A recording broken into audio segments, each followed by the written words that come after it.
Si Ren ay isang hindi kaaya-ayang tingnan at itinuturing na bigo na naging walang tirahan matapos lumayo sa kanyang mapanakit na ama.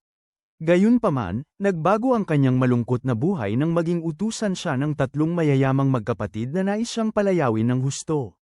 Sa loob ng maraming taon, namuhay sina Ren at ang kanyang kapatid na si Mihara sa bangungot sa ilalim ng kanilang walang awang mapanakit na ama. Para iligtas ang kanilang buhay, tumakas sila at sumakay ng tren patungo sa syudad, planong mamuhay sa buhay ng kapatid ni Alabama, kaya pagdating nila sa syudad, agad silang nagplano na maghanap ng mga trabahong live-in.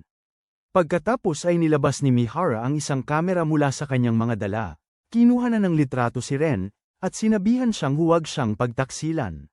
Nang hapon na yon, tinanggihan si Ren saan man siya magpunta, at tumakbo siya palayo sa huli niyang posibleng magiging employer matapos siyang subukang alukin ng isang posisyon sa trabahong hindi angkop. Habang naglalakad siya, nalulunod sa kalungkutan, nakita niya ang isang patalastas ng konsyerto ng isang mayamang idolo na nagngangalang Shinra, kaya't sandali niyang pinag-isipan kung dapat ba siyang mag-audition bilang kanyang kasintahan na mahirap.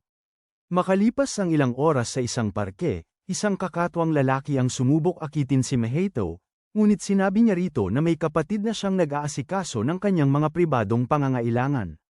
Bigla namang sumulpot si Ren at tinakat ang kakatwang lalaki gamit ang mas nakakakilabot pa niyang ekspresyon. Napilitan silang ilegal na magkampo sa labas tulad ng mga talunang walang bahay. Ngunit para sa hapunan, pinasulpot ni Mihato ang instant noodles mula sa kanyang makalangit na tarangkahan at spinach mula sa kanyang mga lobo, lubos na ikinabigla ni Ren. Habang sila ay natutulog, napanaginipan ni Ren ang kanilang ama na pinagbubuhatan sila ng kamay at nagising siya ng bigla. Gayunpaman, nang makita niya si Mihato na mahimbing na natutulog sa tabi niya ay nakatulong ito para siya ay kumalma, at sumumpa siya na palagi niya itong pasasayahin. Kinabukasan, habang nagpapahinga si Ren mula sa paghahanap ng trabaho, nakita niya ang isang babaeng nagngangalang Miyu na dumaan kasama ang isang robotic egg assistant, ngunit pinili niyang huwag silang pansinin. Gayunpaman, nang mapansin niya na malapit na itong mawala ng malay dahil sa heatstroke, dali-dali siyang lumapit upang tumulong. Saka naman dumating ang kanyang sobrang protektibong kapatid na babae, at nang malaman niyang tinutulungan ito ang isang dalagang nasa kagipitan, kinuha niya ang backpack ni Ren upang madala niya ng maayos si Miyu. Nais nilang dalhin si Miyu sa ospital, ngunit iginiit nitong sa bahay na lang nila ito dalhin at inutusan ang kanyang eggbot na tinatawag na De Niro na manguna sa daan. Pagdating nila, nagulat si Ren na makita na nakatira ito sa isang malaking mansyon. Gayunpaman, halos atakihin siya sa puso nang biglang sumugod ang butler nito, na may katawang parang kay Bruce Wayne, at nagtanong kung ano ang nangyari. Habang sinasabi ni De Niro sa kanya at sa kanyang assistant ang nangyari, napagtanto ni Mihato na ito na ang pagkakataon nila ni Ren na makalayo sa kalsada. Nang gabing yun, naghapunan ng magkapatid kasama si Miyu dahil gusto niya silang pasalamatan sa pagtulong sa kanya. Masayang kumain si Ren ng marami, at nang purihin niya ang pagkain, sinabi ng mayordomo, na tinutukoy nila bilang koronel, na ito ay gawa ng maid na may pulang buhok na nakatayo sa tabi niya. Ang pangalan niya ay Benes, at siya ay magalang hanggang sa banggitin ni Ren na mas masarap ang luto ni Mihato kaysa sa kanya. Ito ang naging dahilan ng kanilang pagtatalo, at nang tangkaing mamagitin ng koronel, itinulak ni Ren ang lalaki papalayo, ngunit nasipa naman siya bilang ganti. Galit na galit, sinubukan ni Ren na gumanti, kaya't si Coronel Man ay gumamit ng matinding puwersa sa kanya, na nagpatilapon sa kanya palabas ng bukas na bintana at sa loob ng fountain sa hardin. Nang hilahin ni Ren ang sarili palabas ng fountain, nagulat siya na makita si Shinra, ang sikat na idolo, na nakatayo sa harap niya. Nalaman niyang siya pala ang nakatatandang kapatid ni Miyu, at habang nakatitig siya rito ng parang tanga, dumating muli si Colonel.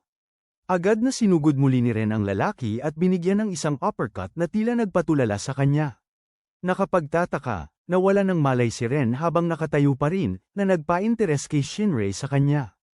Kalaunan, nagising siya sa kandanga ni Mihato, at ipinaalam nito sa kanya na sila ay kinuha bilang mga tagapaglingkod dahil ipinaliwanag niya ang kanilang sitwasyon kay Shinra. Nagulat si Ren na ganoon kadali silang nakuha, ngunit ipinaliwanag ni Colonel na magkakaroon ng isang linggong panahon ng pagsubok upang makita kung karapat-dapat sila o hindi. Pagkatapos, formal silang ipinakilala ni Shinra kay Miyu, na halatang ang paborito niya ngunit Nakalimutan ang isa pa niyang kapatid, si Yumi, na nagdulot sa kanya ng kalungkutan. Maliban sa kanila, nandoon din ang personal na mayordomo ni Yumi at si Chihiro, na sobrang cute para maging isang lalaki. Pagkatapos, sinabi ni Colonel kay Ren na inaasahan niyang gagawin niya ang kanyang makakaya sa panahon ng kanyang probation, at nangako si Ren na gagawin niya ito bago magdiwang kasama si Mahito. Kinabukasan, inatasan ni Colonel si Mahito na magsilbi kay Miu, habang sinabihan naman si Ren na tumulong kung saan man kailangan. Dahil dito, tinawag siya ni Ben Iso na low-budget handyman ng mansyon, ngunit nang pitikin ni Mahito sa noo, humingi siya ng tawad. Pagkatapos, pinayuhan niya si Mahito na gawin ang kanyang trabaho ng maayos dahil talagang kailangan ni Miu. Si Ren na bobo, na nalilito sa terminong personal maid, ay lumabas para kausapin si Netos, ngunit inistorbo sila ni Yumi para magpaalam. Habang pinapanood nila siyang lumayo, narinig nila si Ben Iso na sinasabing nakalimutan ni Yumi ang tanghalian niya, kaya si Netos, ang babaeng Flash, ay nagmamadaling dinala ito sa kanya. Halos agad-agad, dumaan si Ben Iso na nagmamadali kay Ren, itinulak siya para lumihis para ihatid si Shinrei. Doon na rin sa wakas na intindihan ni Ren ang ibig sabihin ni Ben Iso sa personal maid. Nang gabing yun, habang nililibang ni Coronel ang mga babae ng mga kwentong militar, lumabas si Ren nang hindi napapansin at natagpuan ang sarili na iniisip ang kanyang mapang abusong ama. Naalala kung paano palaging pinuprotektahan ni Mahito, siya sa kabila ng kanyang sariling takot ay ginawa siyang kamuhian ang kanyang sariling kawalan ng kapangyarihan. Kinabukasan, habang naglilinis si Ren, nagtanong siya kay Miho kung bakit siya hindi pumapasok sa paaralan. Sumagot siya na siya ay nagtapos na sa unibersidad, at sumigaw ang mga lalaki ng CAP. Inaasahan ni Miho ang reaksyong yun dahil mukhang hindi pa siya nagde-develop na loli. Pero tiniyak niyang hindi siya nagsisinungaling. Mamaya sa gabi, sinubukan ni Shinrei na pilitin si Miho na kumain ng panghimagas, pero tumanggi ang babae at napuno ng cream ang kanyang mukha. Sinubukan ni Ren na panasan ito, pero tiningnan siya ni Shinrei ng masamang tingin, kaya umatras siya sa takot. Dinilaan niya ang cream sa mukha ni Miho at sinubukan siyang pakainin ng higit pa gamit ang kanyang dila. Sa kabutihang palad, dumating si Mahito sa sandaling yun at nag-isip ng dahilan para mailabas sina Miho at Ren sa silid. Halos mapaluha ang dalawa habang niyayakap ang kanilang tagapagligtas, ngunit tiniyak ni Shinrei kay Mahito na hindi na siya magiging ganoon kaswerte sa susunod. Matapos silang umalis sa silid, sinabi ni Miho sa magkapatid na mahilig tuksuhin ni Shinrei ang mga bagay na gusto niya, binabalaan silang maging maingat sa paligid nito. Nang gabing yun, isang pagod na Ren ang papunta sa kanyang silid nang makasalubong niya si Miho na walang suot kundi pang ibabang kasuotan. Hindi man lang siya nahiya at sinimulan siyang tuksuhin sa pagiging masyadong mahiyain at tila wala pang karanasan, ngunit ang binata ay masyadong nagulat para magsalita, at pagkatapos niyang pumasok sa kanyang silid, bumagsak siya sa sahig. Maya-maya, pumunta siya sa balkonahe para magpahangin at nakita niya si Natosei doon. Kaya nagsimula silang mag-usap tungkol kung nasasanay na ba si Ren sa trabaho. Sinabi niya rito na hindi siya sigurado dahil walang normal sa mansyon na yon, ngunit tiniyak ni Natosei sa kanya na magiging maayos ang lahat. Sa mga sumunod na araw, ibinuhos ni Ren ang lahat ng kanyang pagpupursigi sa paggawa ng kanyang trabaho sa kabila ng ilang aberya. Sa ika-6 na araw, habang nagmamadali siyang pumunta sa eskwelahan kasama sina Yumi at Natosei, hindi sinasadya niyang nabangga ang kaibigan ni Yumi na si Miss Tina. Nang tanungin niya kung nasaktan ba ito, inabot ni Miss Tina sa kanya ang isang card na nag-a-advertise ng kanyang serbisyo bilang isang masokista na mapapaupa at pagkatapos gumapang sa nalalabing bahagi ng daan patungo sa paaralan, na para bang perpektong normal yun. Ipinakilala ni Yumi si Ren sa isa pang kaklase, si Kei, at sa kanyang pagtataka, sinubukan siyang pakainin ng dalagita ng beef jerky. Mabilis itong kinuha ni Natosei, at habang kinakain niya, isang dalagita ang lumapit sa kanila na tumatakbo na parang kabayong pangkarera. Hindi kalayuan ang kanyang butler na si Kojiro, ngunit pinagsabihan siya ni Ajiya dahil sa kanyang pagkahuli at pagkatapos ay kinutos niya ito. Lumalabas na karaniwan na itong nangyayari, at inihayag ni Ajiya na ang lalaki ang kanyang katiwala, si Kojiro. Dahil nabanggit ni Yumi na nagtatrabaho si Ren para sa kanya, tinanong ni Ajiya kung anong natatanging kakayahan mayroon siya. Ginawang napakalinaw na hindi niya iniisip na ang isang payat na lalaking tulad niya ay kayang sumuntok. Dahil nakaramdam ng pagkainsulto, nagpasya si Ren na ipakita ang katotohanan na siya ay napakamapusok sa detalye sa pamamagitan ng paglinis ng sapatos nito, at upang tuluyang makumbinsi ito, ginawa niya ang pinakanakakahiyang paraan para mapaamo ito. Mabilis na sinubukan ng Tsunere na itago ang kanyang pagkataranta sa pamamagitan ng pag-aalok sa kanya ng candy, at pinuri ni Yumi si Ren para sa isang mahusay na trabaho. Kinabukasan, na huling araw ng kanyang probasayon, si Ren ay nagwawalis sa labas ng pangunahing tarangkahan nang biglang sumulpot si Miss Tina, na ikinagulat niya. Humiling ang kakaibang babae na parusahan siya dahil sa paggulat dito, ngunit iniligtas siya ni Kay sa gulo sa pamamagitan ng pagpigil sa kanya sa ngalan niya. Pagkatapos ay ipinaliwanag niya na naghahanap sila ng isang dilaw na ferret dahil sa paghahanap. Magbibigay ito ng karagdagang pondo sa kanilang track club. Kaya nang dumating si Yumi, nangako si Ren na babantayan ang ferret. Nagkataon naman, nakita niya ang ferret sandali matapos siyang pumasok muli sa tarangkahan at agad itong hinabol. Madaling nakaiwas ang hayop sa pagkahuli at nagtago sa likod ng isa sa mga plorera sa loob ng bahay. Nang abutin ni Ren ang likod ng plorera, kinagat siya ng takot na ferret na ikinainis niya. Kaya, nang hindi nag-iisip, itinabi niya ang plorera at hinawakan ang ferret ng napakahigpit. Hindi niya namalayan, hanggang sa marinig niya ang basag ng plorera, na natauhan siya at naisip niyang lagot siya. Gaya ng inaasahan, nakiusap siya sa magkapatid na patawarin ang kanyang pagkakamali, at sinubukan ni Yumi na magpatunay para sa kanya. Ngunit sinabi ni Colonel na ang kapabayaan ni Ren ang naging dahilan ng insidente. Sumang-ayon si Miyu, at sinabi ni Shinra sa kanya na isa sa alang-alang niya ang pagkakamali nito sa pagpapasya kung tatanggapin siya sa trabaho. Pagkatapos ng pulong, lumabas si Ren at sinisi ang sarili dahil nawalan siya ng pasensya sa paraang ginawa niya. Gayunpaman, mas inaalala niya na ipinapakita niya ang marahas na ugali ng kanyang ama.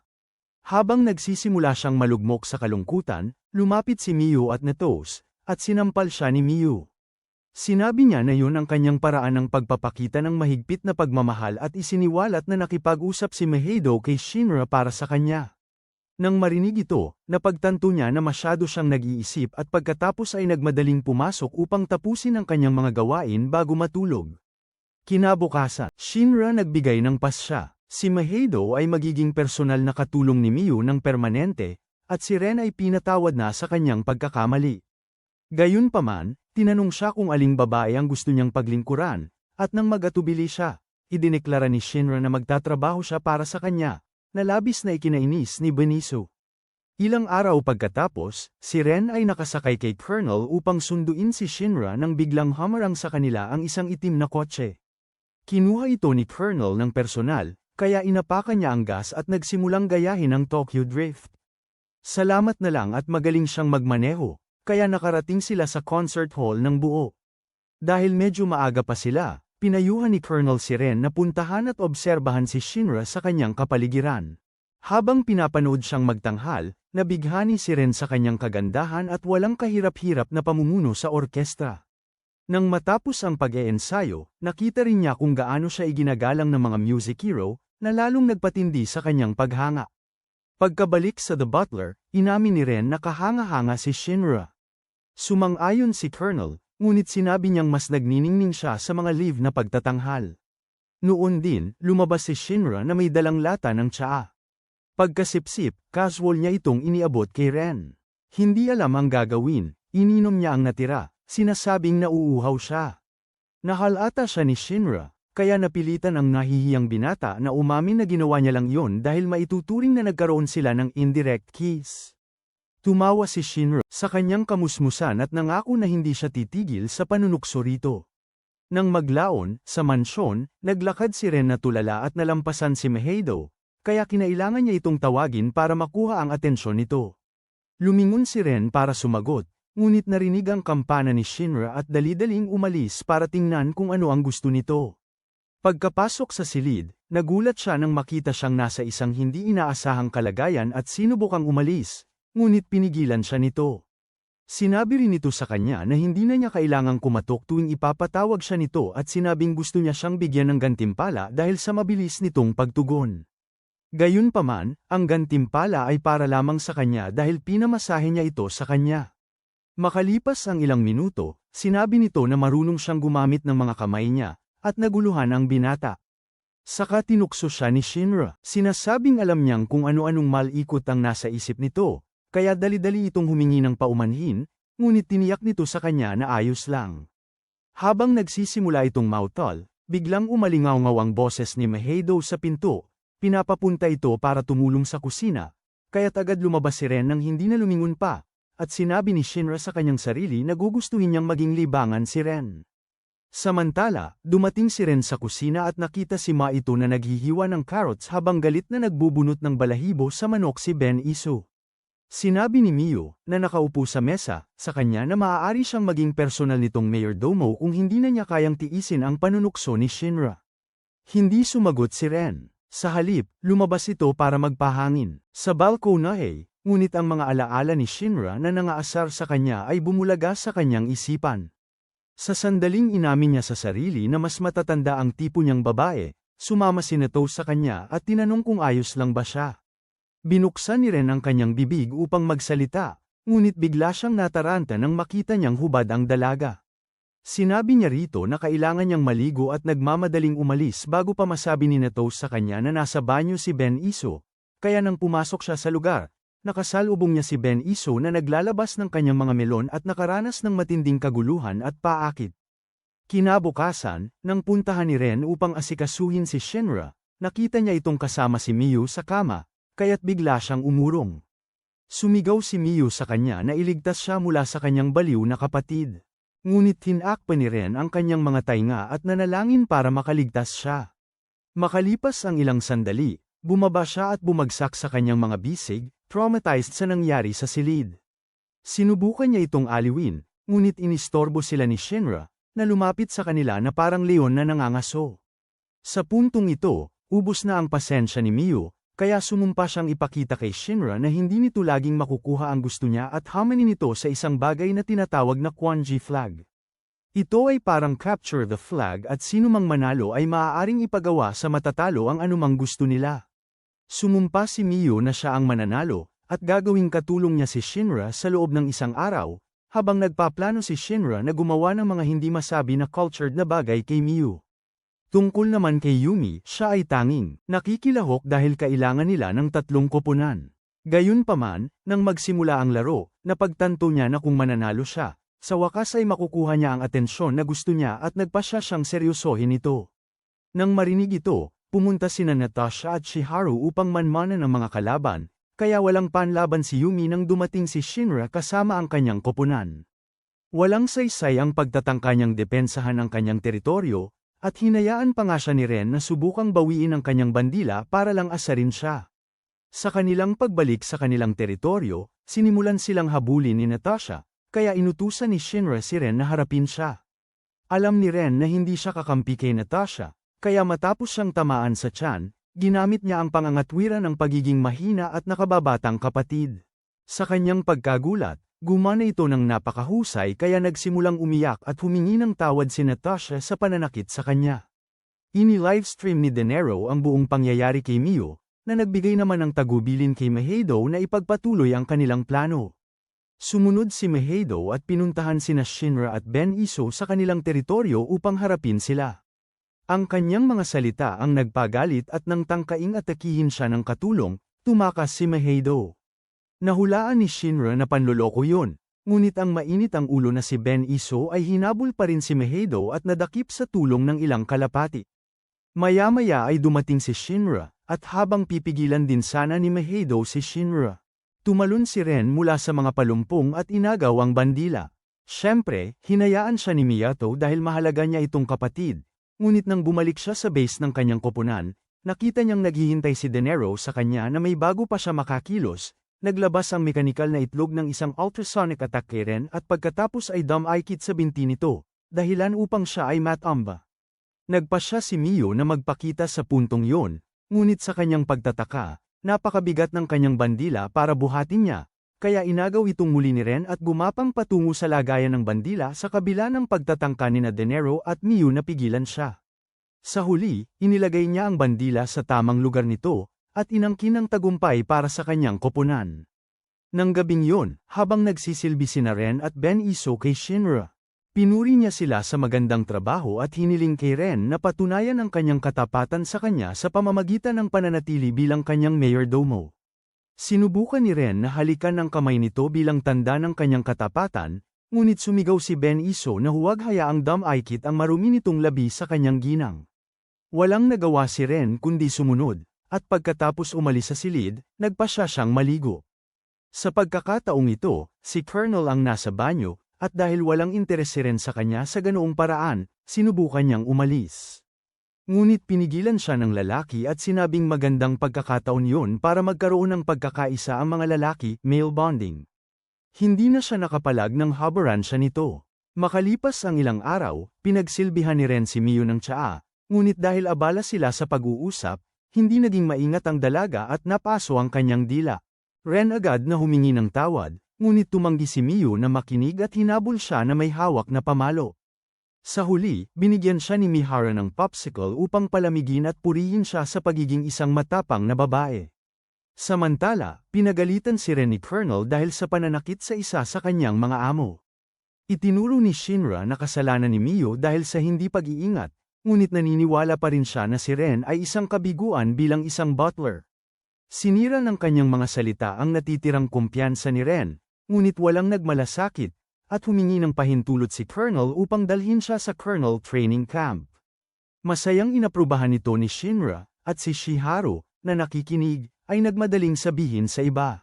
Nalulungkot si Mihara na hindi niya makikita ang kapatid niya ng ilang panahon, pero nagsimulang mag-imagine sina Yuma at Narusei na nagsasaya sila sa isla. Sa sandaling ipinahayag ni Yuma ang kagustuhan niyang mapabilis ang beach episode, pumasok si Shinra at inanunsyo na pupunta silang lahat. Pagkaraan ng ilang araw, dumating sila sa tropikal na dalampasigan, at habang pinupuri ni Ren ang swimsuit ni Yuma, nataman siya sa mukha ng isang deplatadong float sa pool. Inutusan siya ni Shinra na hipan yon, at pagkatapos niya, tumakbo palabas ng bahay si Miyato. Binigyan siya ni Ren ng pansin sa loob ng ilang segundo at pagkatapos ay dali-daling umalis, dahilan para makaramdam ng pagkapabayaan si Mihara habang nanunood siya. Ibinigay niya ang atensyon kay Shinra. Noon din, lumabas si Miyu mula sa bahay na nakatwalya at iginiit na sabihin ni Shinra kung nasaan ang kanyang swimsuit. Mayabang na sinabi ni Shinra na sumuko na si Miyu sa paghahanap nito at pagkatapos ay inalis ang twalya ni Miyu. Sinubukan ni Ren ngunit bigo siyang umiwas sa pagtingin, ngunit sa kabutihang palad ay hindi hubot-hubad si Miyu. Nakasuot lang siya ng school swimsuit na iniwan ni Shinra kapalit ng kanyang two-piece suit, at sumumpa si Shinra na ang cute niya tignan dito habang sinisimulan niyang tuksuhin si Miyu.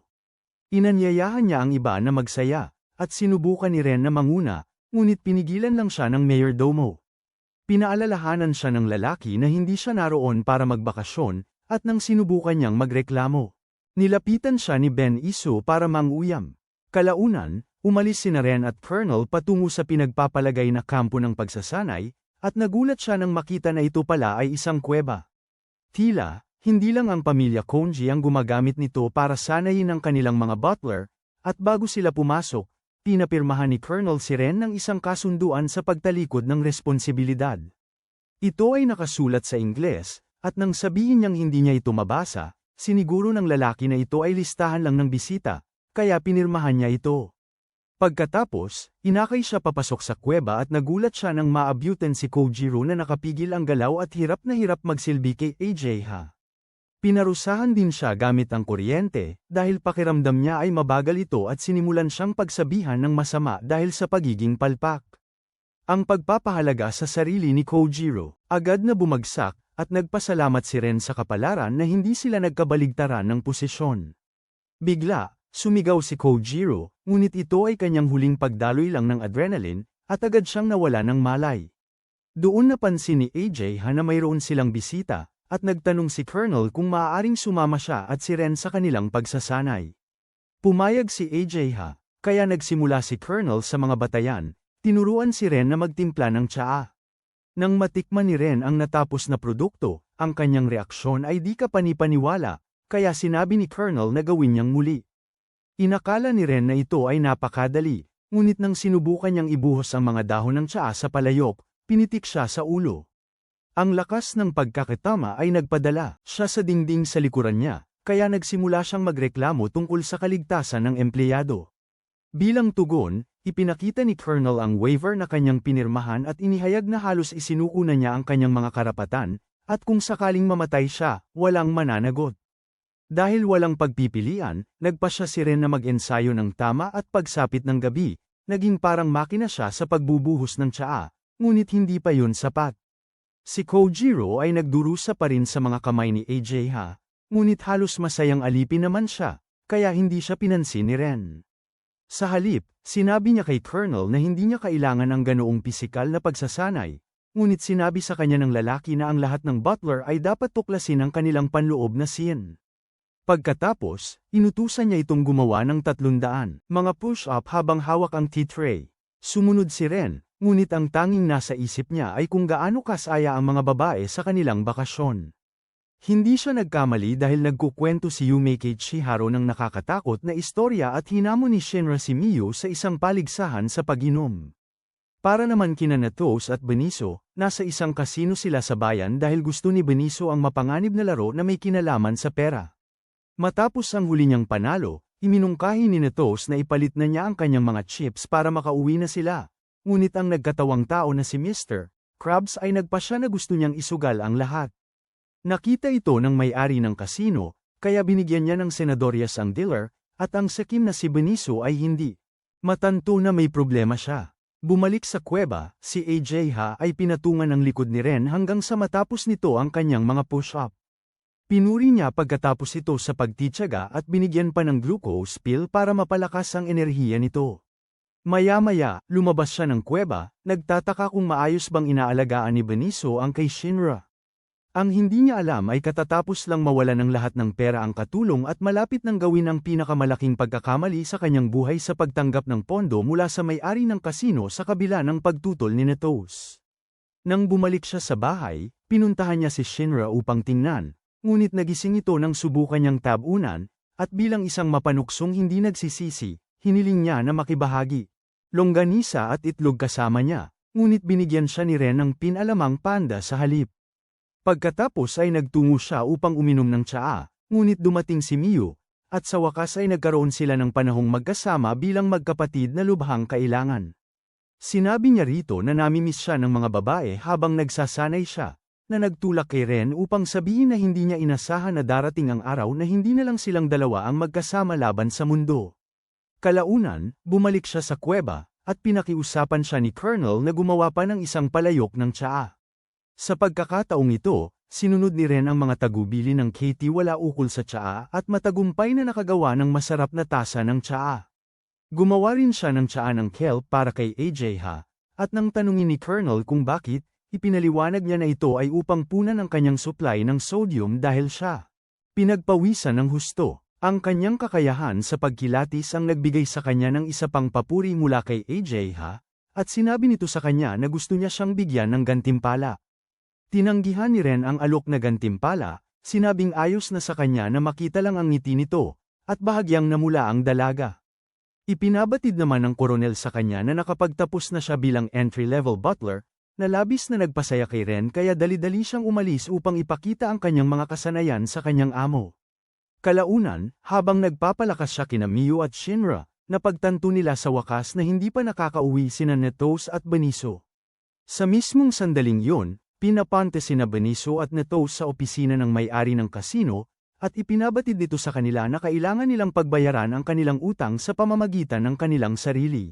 Sa kabutihang palad, hindi niya ito literal na ibig sabihin, at ang mga babae ay kailangan lang magsuot ng costume at magtrabaho bilang mga waiter. O iyon ang akala nila, dahil ang gahamang matanda ay bigla na lang nagpabatid sa kanila sa kalagitnaan ng shift na inaasahan din silang ipakita ang kanilang pagbaluktot sa entablado.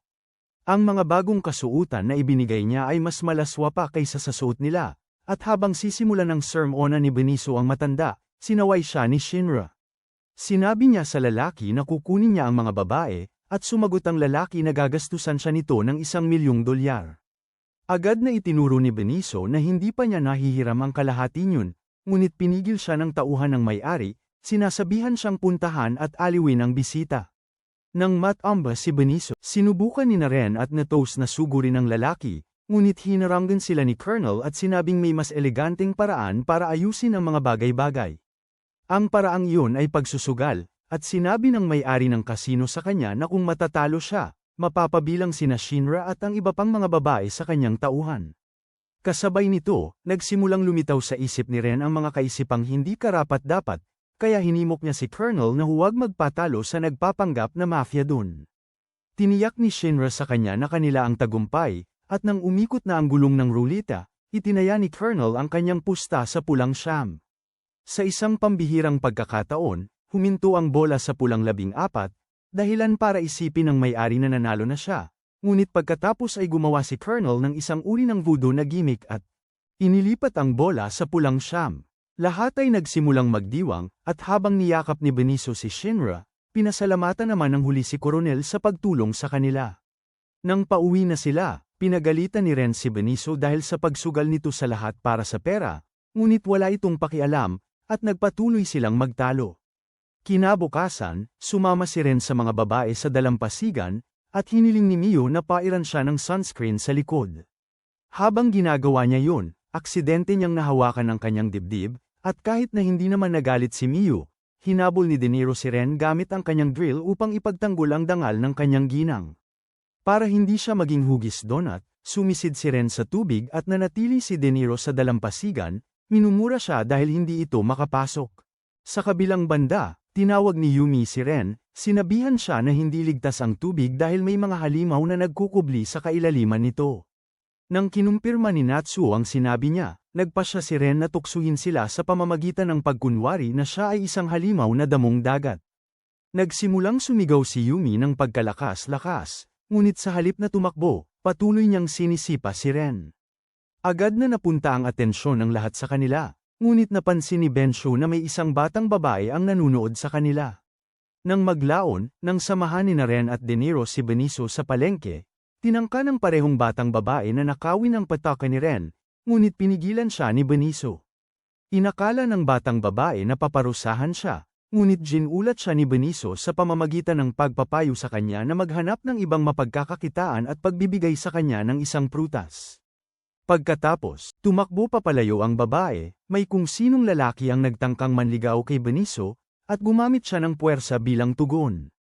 Kalaunan sa bahay, napansin ni Colonel si Ren na nakatingin kay Benicio, kaya tinanong niya kung nahulog na ang loob nito sa kanya magdamag. Isinalaysay ni Ren ang nangyari sa babae sa palengke, nililinaw na hindi niya inaasahang bibitawan lang ito ni Benicio ng ganoon kadali. Nagtulak ito kay Colonel na ibunyag na si Benicio ay minsang naging isang bata sa kalye at kung hindi siya kinupkop ng pamilya Kwanji, maaaring masama ang naging takbo ng buhay niya. Katatapos lang niya sa kanyang kwento, nang marinig ni Ren na sinasabi ni Benicio kay Shinra na pupunta siya sa bayan, kaya nag-alok siyang samahan. Habang sila ay nasa palengke, muntik na silang magsimulang magtalo tungkol sa walang kwentang bagay nang makakuha ng pansin ang isang kaguluhan. Nahuli ng walang charm na lalaki ang babaeng kalye na nagnanakaw sa kanya, at desidido siyang parusahan siya. Ngunit, nagsimula siyang manginig nang humarap si Benicio upang harapin siya. Biglang dumating ang kanyang grupo, at bilang isang duwag, hinayaan niya silang saktan siya para sa kanya, ngunit ginamit lang sila ni Benicio para sa mabilisang pag-eehersisyo. Ang tanging dahilan kung bakit hindi sila napuruhan ng husto ay dahil nagbanta ang lalaki na sasaktan ng babae, kaya bumitaw si Bensho at hinayaan silang dalhin siya kasama nila. Dinala rin si Ren, at sinigurado ni Benicio na sabihin sa kanya kung gaano siya katanga. Siya ay pabor sa pagpapahuli niya sa sarili. Nagtalo siya na hindi niya ito maiiwan ng mag-isa, at mabilis na sumagot si Benicio na hindi ito pelikulang Disney. Ang mga bumihag sa kanila ay hindi nagtagal at nagsawa sa away magkasintahan nila at sinubukan silang takutin, ngunit sa halip ay sila ang napahiya. Lalo pa itong pinatindi ni Ren, sinabing nakikiisa siya sa lahat ng babaeng kanilang niligawan. Sa puntong ito, napuno na sila, kaya nila sinunggaban si Ren at pinagbuhatan ng kamay. Pagkaalis nila, pinagalitan ni Benicio si Ren sa sobrang paghahamon niya sa mga ito, ngunit sinabi ni Ren na sinadya niya ito, na pagtanto niyang ginawa niya ito para protektahan siya. Pinaalalahanan ni Benicio si Ren na hindi siya ang tipo ng babae na kailangan ng pagsagip. Iginiit niya na buong buhay niya ay mag-isa siyang lumalaban para sa kanyang sarili, kaya naman si Ren ay bumaling ang mga mesa at pinaalalahanan siya na mayroon na siyang pamilya na nagmamalasakit sa kanya. Samantala, ang batang babae ay pumunta upang ipaalam kay Shinra at sa iba pa tungkol sa pagdukot. Pagkatapos ay inutusan ni Shinra ang lahat na maghanda, dahil ililigtas nila sina Ren at Beniso. Balik sa taguan ng dumuot, nagpasya si Beniso na sabihin kay Ren kung paano niya kinailangang maging matigas para makaligtas sa lansangan. Tinuruan din niya ang sarili niyang magbasa, magsulat, at magluto, ngunit ang mga plot gods ay hindi lang talaga siya binibayan ng malaking pagkakataon.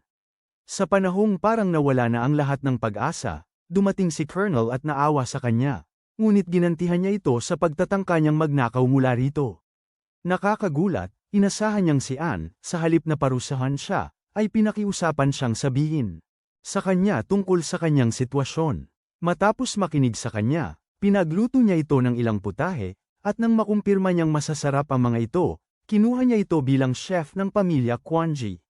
Nang matapos niya ang kanyang kwento, kinaligan niya ang sarili mula sa mga lubid na nakatali sa kanya, ngunit si Ren ay masyadong mahina para gumalaw man lang.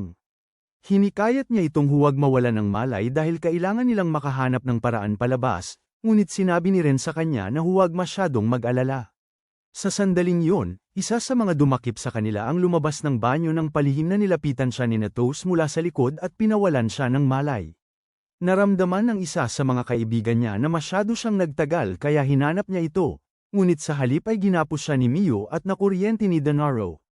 Pinatumba naman ni Chihiro ang pangatlong lalaki, at nang pumasok si Shinra, iginiit niya na ibalik sa kanya sina Ren at Beniso. Isa sa natitirang dalawang lalaki ang sumubok na sugurin siya, ngunit itinaboy siya ni Colonel. Nang makita ito, sinubukan ng huling lalaki na tumakas, ngunit nahuli siya ni Meido at ginamit ang kanyang harpoon upang bigyan ng katarungan ang kanyang kapatid. Pagkatapos, bumaba ang grupo sa silong, at muling bumalik si Meido sa pagiging ate. Nang lumaon, nang umuwi sila, nakita nilang naghihintay ang batang babae. Pinasalamatan siya ni Beniso sa pag-alerto sa kanyang mga kaibigan, at inalok siya ni Colonel ng trabaho, na masaya niyang tinanggap. Ilang araw pagkatapos nilang bumalik sa Japan, dumating sina Kay at Miss Tina upang sunduin si Yumi para sa eskwela at nakasalubong si Ren na nagwawalis. Gaya ng dati, nagsimulang umasta si Miss Tina ng parang isang maarte at kakaibang may pinag-aralan, at habang sinasaway siya ni Kay. Tinanong ni Ren si Yumi kung may nakalimutan ba siya. Sinabi ni Natos sa kanya na personal niyang inihanda ang lahat ng gamit sa eskwela ni Yumi noong nakaraang gabi. Nagpaalam si Yumi sa kanila, ngunit pagtalikod niya, napagtanto ng dalawa na walang saplot si Yumi sa ilalim ng kanyang palda. Nagtalo si Yumi na hindi siya ganoon ka makakalimutin, kaya dobling sinuri ni Miss Tina para sa kanya, na labis niyang ikinahiya. Matapos niyang tuluyang umalis kasama ang kanyang mga kaibigan, ipinagtapat ni Natos kay Ren ang kanyang mga alalahanin tungkol kay Yumi. Naniniwala siya na naging mas walang kaalam-alam at hanggal ang dalaga, ngunit hindi niya malaman kung ito ang sanhi. Nangako si Ren na aalamin niya ang punot dulo nito, at pinasalamatan siya ni Natos sa pagiging maaasahan. Saka nga, si Beniso, ang galit na ibon, ay sumugod sa kanila na may isa pang bento at tinamaan si Natos sa ulo. Lumalabas na ibinigay ni Natos ang tanghal-iyan ni Shinra kay Yumi, kaya inagaw ng babae ang kahon at hinabol si Yumi. Nang gabing yun, nang dalhin ni Ren kay Yumi ang ilang merienda, natagpuan niya itong mahimbing na natutulog at sinubukan niya itong gisingin. Ngunit bumagsak ang binagong death note nito, at nang buksan ito ni Ren, napadpad siya sa isang mundo ng mga delusyon ni Yumi. Sa kanyang kwento, ang lungsod ay sinasalakay ng isang halimaw na oso, at nang subukang tumakas ni Beniso, ginipit siya nito. Ngunit, dumating si Shinra sa tamang oras para sagipin siya at ipakilala ang sarili bilang tagapagtanggol ng katarungan. Dumating din sina Yumi at Miu, ngunit dahil si Miu ang pangunahing karakter, mayroon siyang di kinakailangang ningning. Habang kausap niya si Beniso, nagising ang oso, kaya umarap ang magkapatid dito. Sinipa siya ni Shinra gamit ang kanyang sapatos na Valkyrie na may superpoder, ngunit hinarang ng oso ang atake. Nang makita ito, sumugod si Miu at inatake ito ng sunod-sunod na atake gamit ang mga cutter. Agad namang gumanti ang inis na oso ng isang sinag at pinatalsik siya, kaya naiwan kay Yumi ang pagpapabagsak sa halimaw. Bilang ang pangunahing karakter, kailangan niyang gawin ang buong pagbabago, ngunit ang ikinagulat ni Ren ay ang pagsingit niya ng isang commercial sa kalagitnaan ng laban. Gayunpaman, nagpatuloy ang laban, at nang makita ng oso na pinupunan ni Yumi ng enerhiya ang kanyang mahiwagang patpat, natakot ito. Pagkatapos ay nagmakaawa ito sa kanya na huwag itong saktan at sinubukan pa itong bayaran. Tinanggap ni Yumi ang pera ngunit sinabi niya na kailangan pa rin itong parusahan sa pagtatangka nitong magwala sa buong lungsod na parang si Godzilla. Nang marinig ito, sinubukan ng oso na tumakbo, ngunit inilabas ni Yumi ang kanyang atake, at agad itong natalo. Nang matapos ang drama, nagtipon ang mga tao upang magpalakpakan para kay Yumi at idineklara ng kanyang mga kapatid na nalampasan na niya sila sa lahat ng paraan. Tiniyak ni Yumi sa kanila na, sa sipag, magiging katulad nila siya, at pagkatapos ay nagsimula siyang tumawa. Sa puntong yun, sapat na kay Ren, kaya isinara niya ang libro at nagtaka kung gaano kadelusyonada ang babae. Sa sumunod na sandali, nagising si Yumi at nagulantang nang makita niya si Ren na hawak ang Yumi note niya. Nang kumalma siya, pinayuhan siya na kausapin ng lahat upang matulungan nila siyang hanapin ang kanyang personalidad. Sobrang excited siya tungkol dito kaya't agad pumayag si Yumi, at kinabukasan, tinipon niya ang lahat upang simulan ang kanyang plano. Tinanong ni Mihato si Yumi kung mayroon siyang espesyal na kakayahan, at sinabi ni Yumi na marunong siyang mamulot ng kabute. Idinagdag ni Natose na alam niya kung alin ang mukhang nakakalason sa unang tingin. Pero iginiit ni Ben Iso na hindi naman yun gaanong espesyal. Pagkatapos ay iminungkahi ni Mihato na siya ang maging cute na karakter, pero inakusahan ni Ben Iso, ang mahilig mang-asar, si Mihato na gumagawa ng tao-tauhan. Bilang ganti, mabilis na kinantutsa ni Mihato ang ulo nito, ipinakita rito na kaya rin niyang maging masungit kung gugustuhin. Pagkatapos ay iminungkahi ni Natose na ipakita ni Mew kay Yumi kung paano umarte ng cute. Masayang nagbigay ng demonstrasyon si Mew, pero sinabihan siya ni Shinra na itigil ang pagpapahiya sa kanilang mga ninuno. May iba pang nagmungkahi na maging delinkwente si Yumi, kaya ipinakita ng mga babae kung paano kumilos ang mga delinkwente, pero sinabi ni Yumi na mahirap yun. Lahat ng iba pang mungkahi ay tinanggihan pagkatapos nun dahil naramdaman ni Yumi na si Shinra ang naglalarawan ng bawat karakter ng walang kapintasan. Sa huli, tumakbo siyang umiiyak at umupo sa hardin. Doon, napagdesisyonan niya na siya na lang ang magiging karakter na hindi pinapansin ng lahat, ngunit biglang lumitaw si Chihiro sa likuran niya at sinabihan siyang huwag kunin ang kanyang korona. Nagulat si Yumi nang makita siya, at matapos silang magkausap ng ilang minuto, napagtanto niya na si Chihiro ang perpektong definisyon ng isang background character. Pagkatapos ay sinabi niya rito na naiinggit siya sa kung gaano kahusay nitong isinasabuhay ang kanyang karakter, ngunit iyon ay nagpaiyak lamang sa binata, at sumama si Yumi sa kanya bilang pakikiisa. Dumating sina Ren at Natose sa sandaling iyon, ngunit sinabi ni Ren kay Natose na hayaan na lang sila, nangako na makakahanap sila ng ibang solusyon sa problema ni Yumi. Maya-maya, sa silid ni Yumi, pinayuhan siya ng dalawa na huwag masyadong pilitin ang sarili. Sinabi ni Ren na ang pagpapahintulot na natural na umunlad ang kanyang personalidad ang pinakamahusay na opsyon niya. Sinabi rin niya na siya ang may pinakamalaking karisma sa kanyang mga kapatid at siya ang pinakagusto niyang pagsilbihan. Napaangat si Yumi rito at hiniling sa kanyang mga kasama na isipin ang araw, sinabing madalas niya yung ginagawa upang paalalahanan ang sarili na hindi kasing laki ng araw ang kanyang mga problema. Ikinagulat nila ang marinig si Yumi na tila napakatalino, kaya pinuri nila siya. Hiniling ni Yumi kay Natose na manatili sa kanyang tabi habang siya ay lumalago sa kanyang pagkatao, at nangako si Natose na gagawin yun, muling napagtanto na siya ang third wheel. Nagpasya si Ren na umalis, ngunit tinawag siya ni Yumi upang magpasalamat. Ginulat din niya ito sa isang halik sa pisngi, at bago pa siya makabangon mula sa gulat, hinalikan ni Natose ang kabilang pisngi niya. Samantala, sa kwarto ni Shinra, ibinaba niya ang telepono at ipinagbigay alam kay Ben Iso na magkakaroon ng bagong dagdag sa kanilang pamilya. Napatalon ang katulong sa gulat, ngunit nanatiling kalmado si Shinra at sinabing nasasabik siyang makita kung paano magiging ang mga bagay-bagay. Ilang araw pagkaraan, sinubukan ni Ren na gisingin si Shinra, ngunit hinayla siya nito sa kama kasama niya at damaykit ang kanyang dibdib sa mukha nito. Halatang tulog siya, ngunit nagustuhan ng edukadong binata ang posisyon at mananatili sana doon kung siya. Hindi niya naramdaman ang matalas na titig ni Ben Iso sa kanya. Nang mag-almusal sila mamaya, binigyan niya ito ng ilang butil ng kanin, ngunit hindi siya makapagreklamo dahil biglang inihayag ni Natose na may papalapit na mga nanghihimasok. Nang lumabas sila, nakita nila ang mga helicopter at sasakyang may sakay na mga tauhan ng militar na pumapasok sa kanilang ari-arian. Ang koronel ang sumalubong sa kanila, na nagtulak kay Ren upang ipagpalagay na ang mga bisita ay ang kanyang mga dating kasamahan sa militar. Gayunpaman, ibinunyag ni Shinra na ang tunay na bisita ay kaibigan ni Yumi, na nakagulo sa isip ng dalaga. Sa sumunod na sandali, isa pang convoy ang huminto sa lugar, at lahat ay nagulat nang makita si AJ-ha. Pagkatapos ng kanyang dramatikong pagpapakilala sa sarili, inutusan niya ang kanyang mga tauhan na pumasok sa bahay, at pagkaraan ng ilang sandali, nabago na nila ang silid ng panauhin sa isang tulad Hapones na silid tulugan.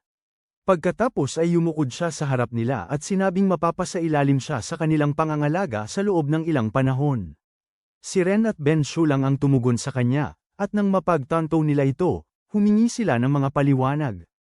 Ipinaliwanag ni Koronel na malubhang nasaktan ni AJ-ha si Kojira sa panahon ng pagsasanay at mangangailangan ng humigit kumulang 3 buwan upang lubos na gumaling.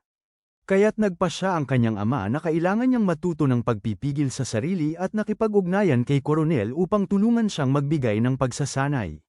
Sumang-ayon si Shinra na tanggapin siya dahil matagal nang magkakilala sina Koronel at ang ama ni AJ-ha, ngunit hindi niya inaasahan. Magpapaayos si AJ-ha ng kanilang tahanan. Tiniyak ng bastos na paslit sa kanya na sasagutin ng kanyang pamilya ang gastos sa pagsasaayos, ngunit sinabi ni Miyu at Ben Iso na hindi pera ang usapin. Siyempre, pinutol sila ni AJ-ha bago pa nila masimulan ang pagtuturo ng leksyon sa buhay, pinakuha niya sa kanyang mga tao ang mga regalo, o mas tamang sabihing suhol, na inihanda niya para sa kanila. Nakakuha si Ben Iso ng mga tiket sa baseball, si Natsus ay nakakuha ng karne, si Yumi ay nakakuha ng ice cream, at si Shinra ay nakakuha ng 3 sanggol na panda. Maging si Colonel ay nakakuha ng mga bar ng ginto, at si Miyu, na nagsabing hindi siya madaling masilaw, ay pinatawad ang kabastusan ni AJ-ha nang makita niya na inihanda ng dalaga ang isang boy band para sa kanya. Sina Mahedo at Ren lang ang mga tanging hindi nakasama sa listahan ni Santa. Pero hindi nila inalintana. Tinanong ni Mahedo si AJ-ha kung sino ang magiging kanyang katulong pansamantala, at inihayag niya na si Ren ito. Hindi makapaniwala, si Ren ay nagmadaling kinumpirma kay Shinra, at inamin ng dalaga na ipinagkatiwala niya si Ren kay AJ-ha. Hindi man lang niya ito tiningnan nang sabihin niya yon, dahil ang lahat ng atensyon niya ay nasa kanyang 3 anak, kaya't naramdaman ni Ren na siya ay walang halaga. Wala nang magawa, pumunta siya upang mag-ulat para sa tungkulin sa kampo ni AJ-ha at naghanda ng tsaa para sa dalaga. Kumuha lang ng isang higupang dalaga at nagpakita ng matinding galit na nagdulot ng malakas na impact kay Ren, sinabing ang lasa nito ay parang mainit na basura. Hindi siya tumigil doon, at sa oras na makagawa si Ren ng perpektong timpla, malaki ang ipinagbago ng kanyang hitsura at halatang marami siyang pinagdaanan. Gayunpaman, hindi nito napigilan si AJ-ha na bigyan siya ng kanyang gantimpalang suntok. Kinabukasan, sinundo ni Ren si Ren mula sa eskwelahan, at ipinaalam niya rito na magsisimula sila ng pagsasanay sa araw na yun. Nang makauwi sila, nagbihis siya, ngunit aksidenteng napasok siya ni Ren at nasundot sa mga mata dahil doon. Matapos siyang makabawi, tumalon siya mula sa bintana at inutusan siyang sumunod sa kanya. Sa puntong ito, napapagod na si Ren, kaya nanalangin siya na sana ay gumaling agad si Kojira at sunduin ang kanyang baliw na amo. Ngunit sa pansamantala, wala siyang pagpipilian kundi magsanay kay AJ-ha, at walang awa ang dalagita. Matapos ang pagsasanay, inasikaso ni Mahedo ang mga sugat ni Ren at patuloy na nagreklamo tungkol sa kung paano siya tinatrato ng hindi makatao. Tiniyak ni Ren sa kanya na wala yun kumpara sa kanyang kinaharap sa kamay ng kanilang ama. Ngunit alam niyang nagpapakatatag lang ito. Kaya niyakap niya ito at sinabing lagi siyang nariyan para sa kanya, na nakapagpa-relax dito. Sa sumunod na ilang araw, pinagsanay ni AJ-ha si Ren na parabang tatakbo sila sa isang marapan.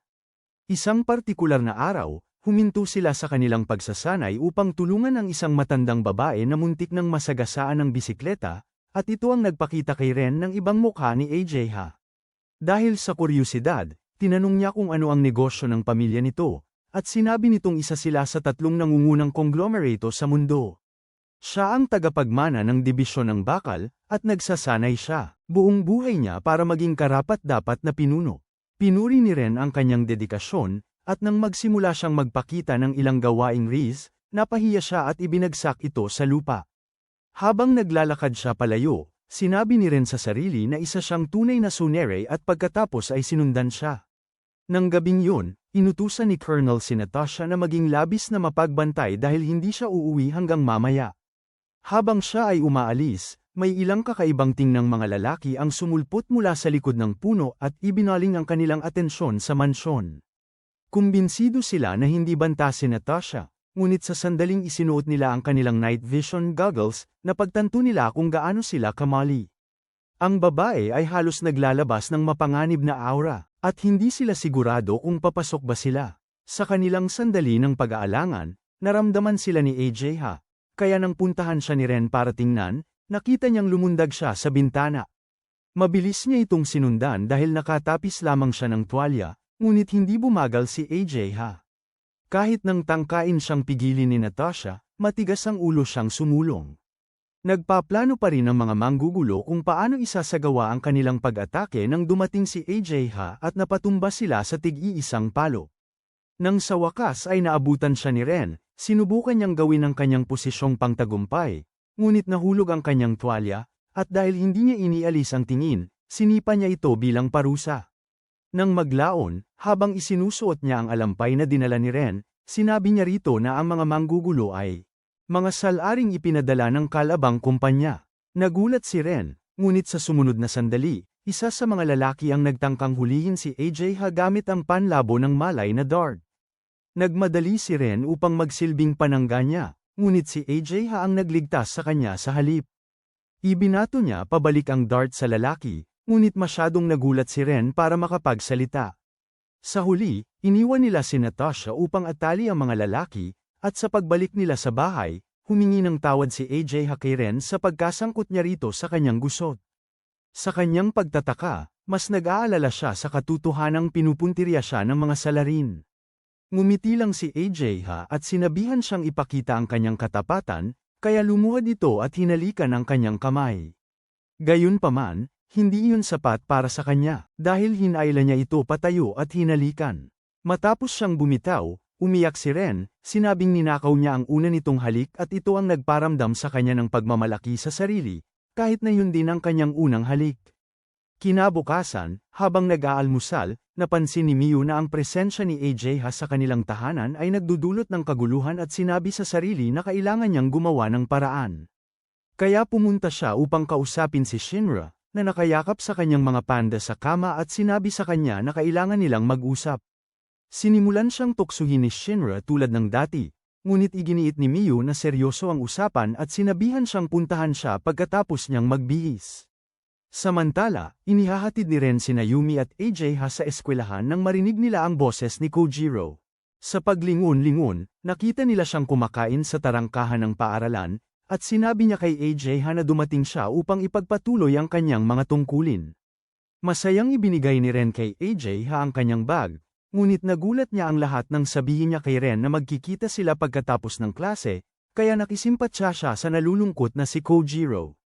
Nang bandang hapon, habang nagkakape sina Miu at Shinra, hinimok ni Miu si Shinra na gumawa ng paraan tungkol kay AJ-ha dahil problema ang presensya ng dalaga, ngunit binaliwala lamang ito ni Shinra. Pagkatapos, pinakuha niya si Ren kay Colonel, ngunit sinabi nito sa kanya na kinuha nito si AJ-ha at nalungkot si Shinra. Nagkataon, kapara-rating lamang ni Ren sa paaralan at nagulat siya nang makita. Kumakain pa rin si Kojiro sa parehong lugar. Sinabi ng bata kay Ren na nagbago na raw si AJ-ha at sinubukan niyang alamin kung may nangyari ba sa Quanji Mansion. Nagpanik si Ren dahil hindi niya masabi ang tungkol sa halik.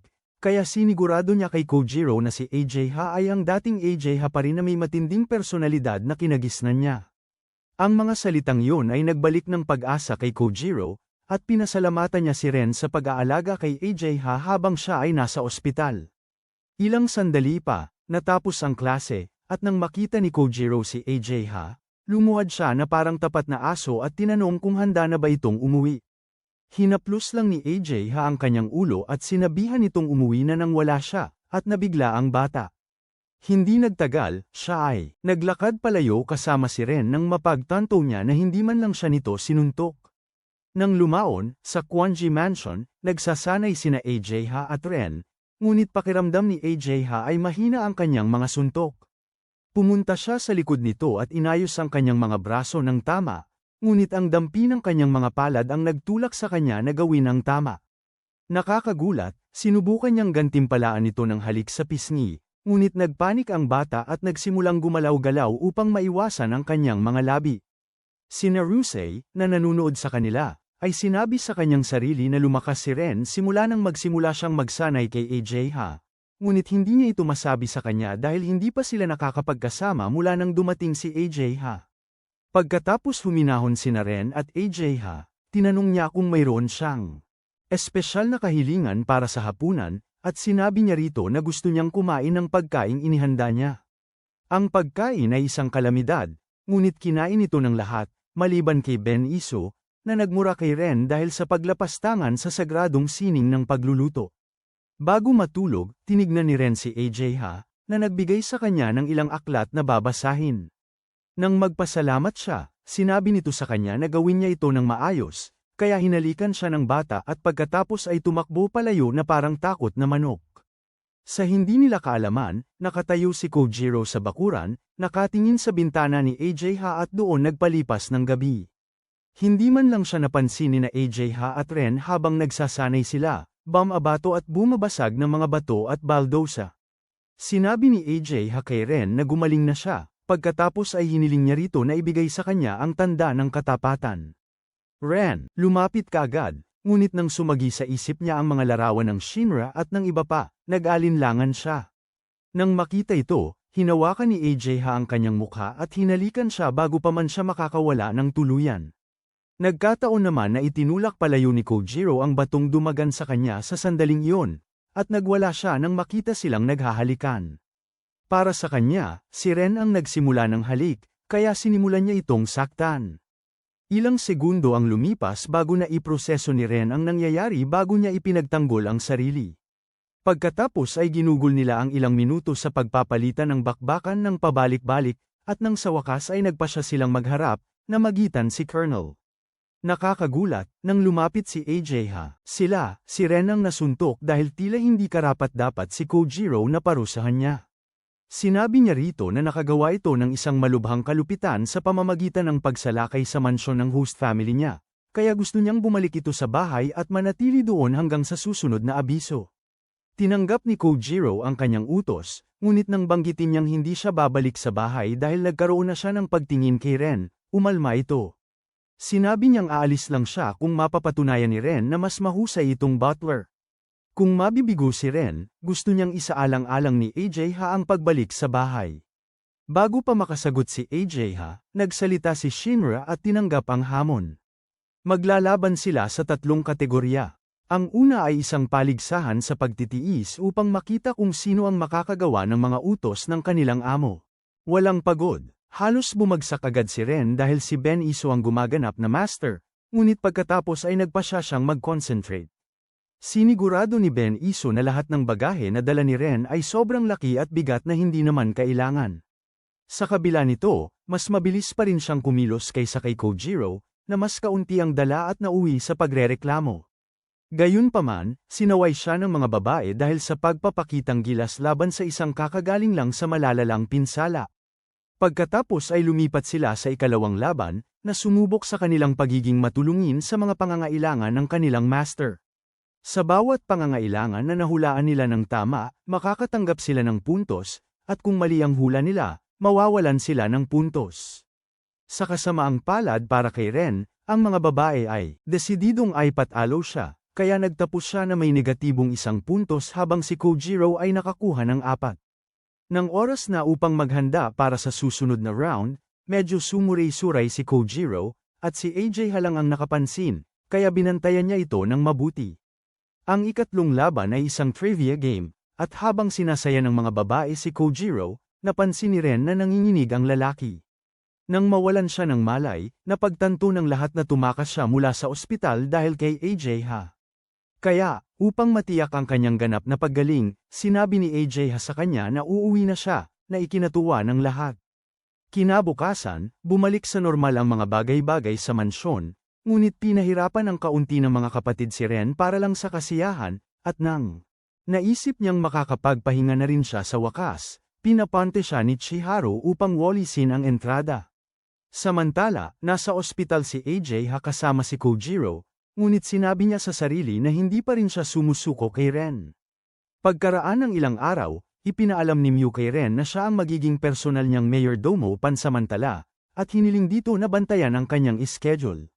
Nang tanungin niya kung ano ang nakahanay niyang gagawin sa araw na yon, sinabi nitong binabantayan niya ang bahay, na siyang nagpatanong sa kanya kung ano nga ba ang ginagawa nito araw-araw. Kinabukasan, nang mag-umpisa siya sa bago niyang posisyon, halos lumuwa ang kanyang mga mata dahil si Miu ay walang anumang suot. Si Mahito naman, ay hindi nabalisa sa tanawin ng walang kwentang lowly at ipinagpatuloy ang kanyang trabaho. Ilang minuto pagkaraan, malinis na at nakadamit na si Miu, at hindi na iwasan ni Ren na mapansin kung paano nagpupurihan ang dalawang babae. Ang nalalabi ng araw ay naging medyo maayos dahil wala namang gaanong ginawa si Miu, at sa gabi, hiniling niya na tulungan siyang maligo. Ang kahilingang ito ay labis na ikinaasiwa ni Ren, ngunit pinakalma niya ang kanyang sarili at pumunta para tulungan si Miu maligo. Pagkatapos niya, siya ay pisikal at mental na pagod na, kaya pinayagan na siya ni Miu na magpahinga para sa gabing iyon.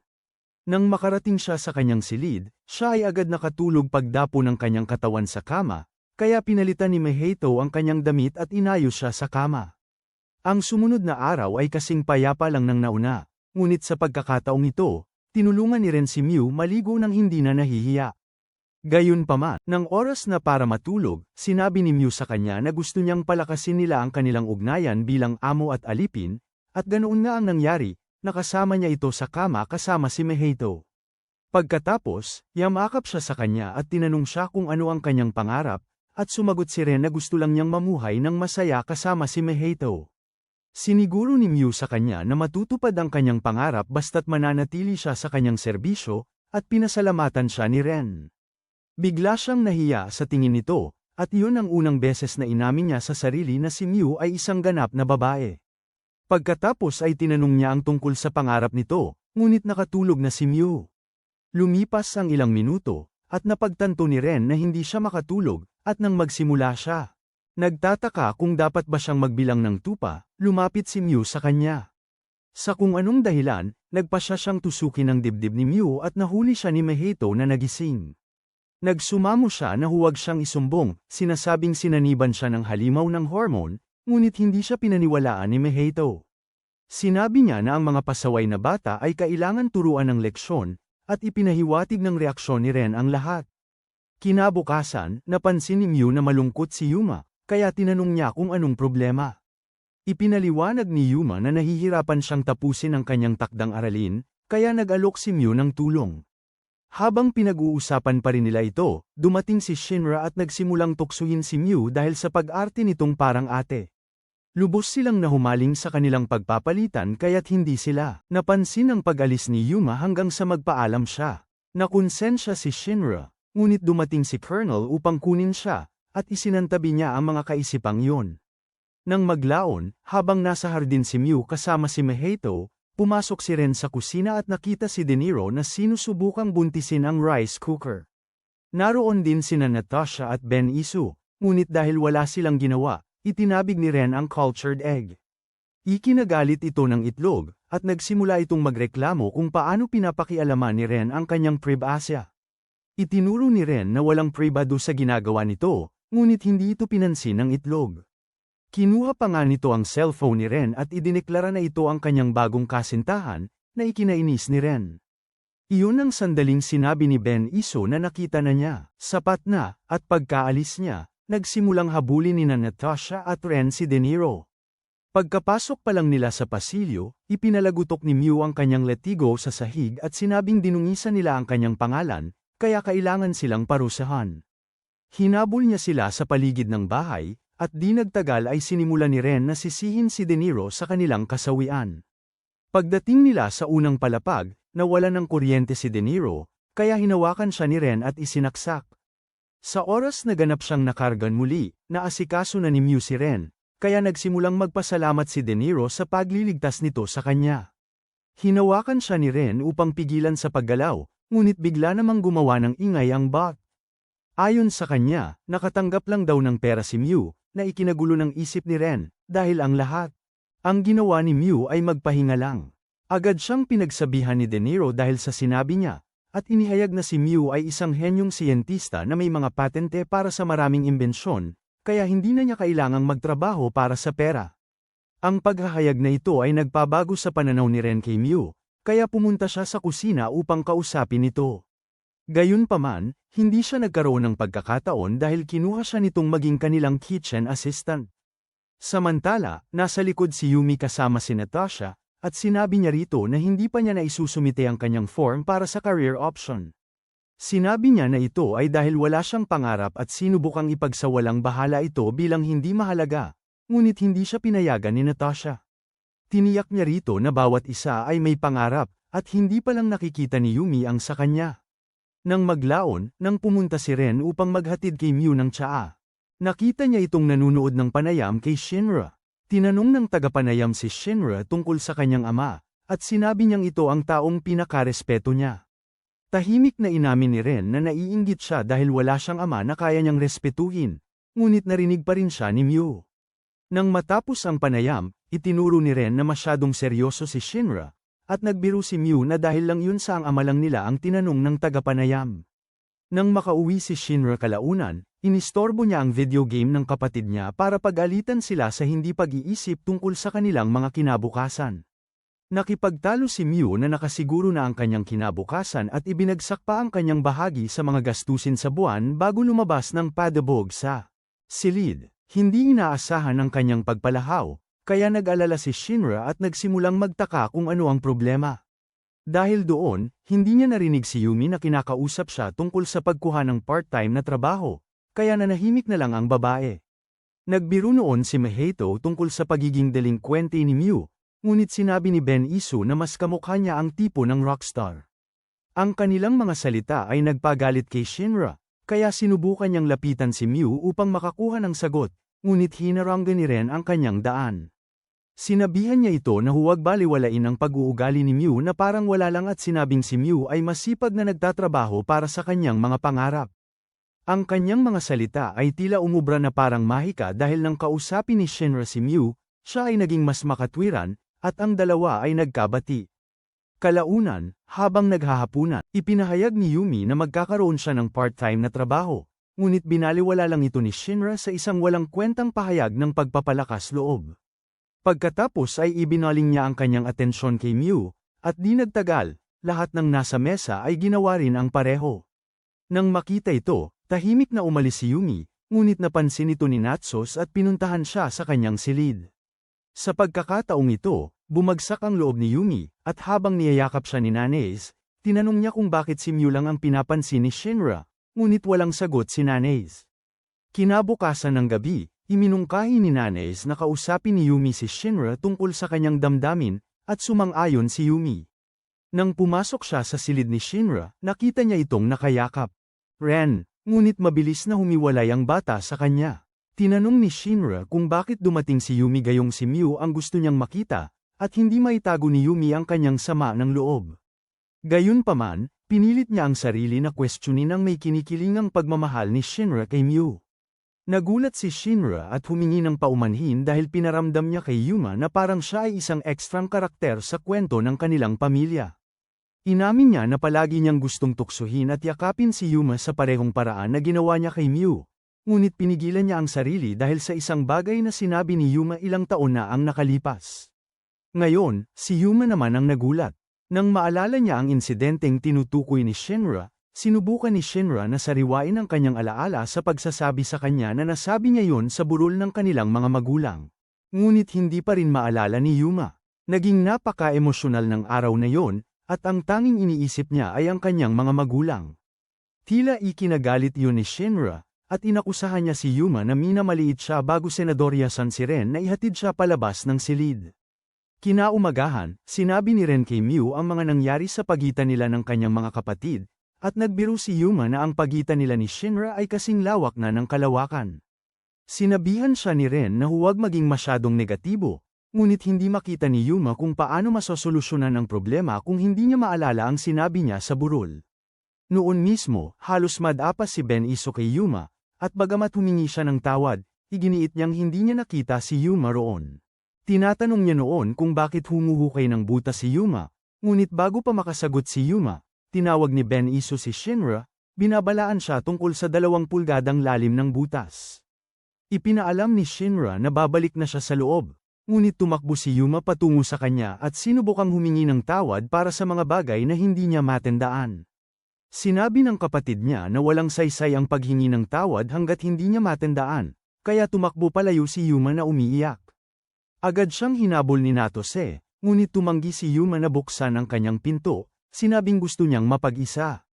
Nang gabing yon, hindi bumaba si Yuma para sa hapunan, at hindi tulad ni Shinra, sinabi ni Nato na hindi siya pwedeng magkunwari na walang pakialam. Tumayo siya mula sa mesa nang hindi man lang hinahawakan ang kanyang pagkain, na napaka. Hindi niya ugali. Kalaunan, sinabi ni Nato na dinalhan niya ng pagkain si Yuma, ngunit nang buksan niya ang pinto, natagpuan niyang walang laman ang silid. Agad niya itong iniulat sa pamilya, at naisipan ni Ben Iso na magandang ideya ang magbiro tungkol sa pagiging walang halaga ni Yuma. Pinagsabihan siya ni Ren dahil sa pagiging walang pakiramdam, ngunit ipinagtanggol ni Ben Iso ang kanyang pahayag, kaya kinadyot ni Mihato ang kanyang noo. Halos mauwi ito sa gulo, ngunit itinigil nila nang marinig nilang sinisisi ni Nato ang sarili sa pagkawala ni Yuma. Sinubukan ni Shinra na pakalmayan siya, ngunit hindi nakinig si Nato at tumakbo palabas matapos ipahayag na ibabalik niya si Yuma. Sinundan siya ng lahat, ngunit nagulat si Ren nang makitang si Shinra. Walang galaw mula sa kinatatayuan niya, kaya't nagpasya siyang harapin siya. Tinanong niya kung mas mahalaga ang galit niya kaysa sa kapatid niya, at sinabi sa kanya na kung hindi na bumalik si Yuma, pagsisisihan niya ang ginawa niya. Gayunpaman, tumanggi si Shinra na magbago ang isip, kaya't ginaisang niya ang kanyang konsensya, pinapaalalahanan siya na ang mga kapatid niya lang ang meron siya. Sinabi pa niya na ibibigay niya ang lahat para lang kumilos ng tama ang ama niya kahit sandali at tinanong kung bakit gustong sirain ni Shinra ang pamilya niya. Nang hindi sumagot si Shinra, lumapit si Miu kay Ren at sinabi sa kanya na iwan na lang si Shinra sa kanya habang sumama siya sa paghahanap kay Yuma. Nang makalabas siya, nakasalubong niya si Nato, na parang asong umaamoy-amoy sa paligid, at sa kanyang pagkagulat, nagawa niyang nasundan ang amoy ni Yuma. Sa maikling panahon, natunto niya ito sa isang restaurant sa syudad, at matapos ang kanilang emosyonal na muling pagkikita, nag-order si Yuma ng ilang dumpling para i-take out dahil kumalam ang sikmura ni Nato.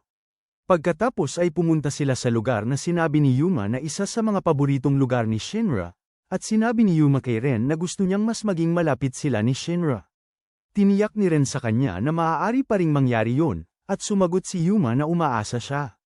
Kalaunan, natapos ni Natose ang kanyang pagkain, at nang magsimula siyang tumingin sa mga bituin, tinanong ni Ren kung hinahanap niya ang kanyang tahanang planeta. Ipinaliwanag ni Natose na ito ang kanyang paraan upang i-update ang kanyang pamilya tungkol sa kanyang buhay. Noong mas bata siya, tinamaan ng tsunami ang kanyang islang pinagmulan, at siya ang tanging nakaligtas sa kanyang pamilya. Sinisi niya ang sarili sa hindi niya pagliligtas sa kanila, at hindi alam ni Ren at Yuma kung paano sasabihin sa kanya na wala na ito sa kanyang kontrol. Samantala, pabalik-balik sa paglalakad si Shinra sa mansyon dahil wala pa ring tumatawag para magbigay ng update.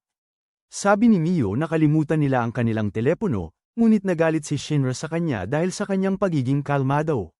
Sa halip na makipagtalo, ipinaalala ni Miu sa kanya na siya ang sanhi ng problema, kaya tumakbo siya sa kanyang silid. Doon, sinubukan niyang mag-concentrate sa trabaho ngunit nabigo, kaya nag-alala si Benicio, kaya kinausap niya si Colonel tungkol dito.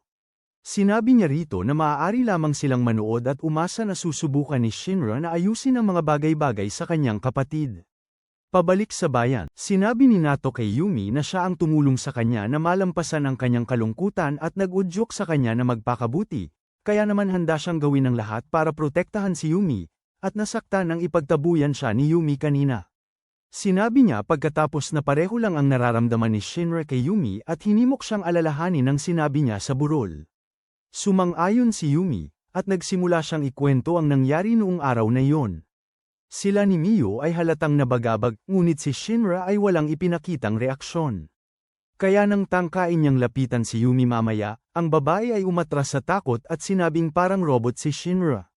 Bumalik sa kasalukuyan, sa wakas ay inamin ni Shinra na hindi niya alam kung paano ipapaliwanag kay Yumi na hindi siya umiyak. Dahil ayaw niyang isipin nila na hindi siya mapagkakatiwalaan. Ipinaliwanag ni Miyo na sa sandaling iyon, malamang na naramdaman din ni Yumi na nawalan din siya ng kapatid, kaya hindi siya masisisi ni Shinra. Hinikayat niya si Shinra na maging mas malawak ang pangunawa at kausapin si Yumi, dahil iyon lamang ang paraan upang maayos nila ang kanilang ugnayan. Sa pagbalik sa syudad, sinabi ni Yumi kina Ren at Nato na sa tingin niya ay hindi siya patatawarin ni Shinra, ngunit sinabi ni Nata na sinuman ay maaaring magkamali. Sinabi rin niya na hindi malalaman ni Yumi ang tunay na nararamdaman ni Shinra kung hindi siya susubok na humingi ng tawad, kaya pumayag siyang gawin ito. Pagbalik niya sa bahay, tumakbo siya agad sa silid ni Shinra, at nang subukan niyang yakapin ito, itinulak siya ni Shinra dahil sa pag-aalala niya. Pagkatapos ay niyakap niya si Yumi, at nagsimula ang kanilang taos-pusong pagkakasundo.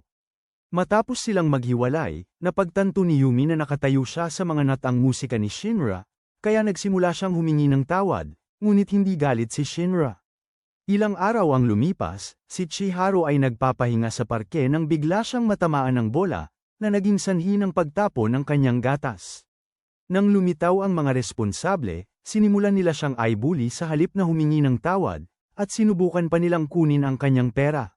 Sa kabutihang palad, dumating si Ben Eso at tinakat sila palayo, kaya labis na nagpasalamat si Chihiro. Kaya naman kalaunan, inimbitahan niya si Ren na maligo kasama siya, upang maikwento niya sa kanila ang insidente. Ngunit hindi na napansin ni Ren ang mukha nitong parang babae at lumabas ng banyo na nakasuot lang ng kanyang shorts na panloob. Habang sinusubukan niyang kumalma, biglang sumulpot si Ben Eso at binigyan siya ng parusa na sumakit sa kanyang maselang bahagi dahil sa paglabag sa patakaran ng kawalang decorum. Kinabukasan, nagwawalis si Ren sa pasukan kasama si Chihiro nang halos tumama sa kanyang mata ang isang eroplanong papel.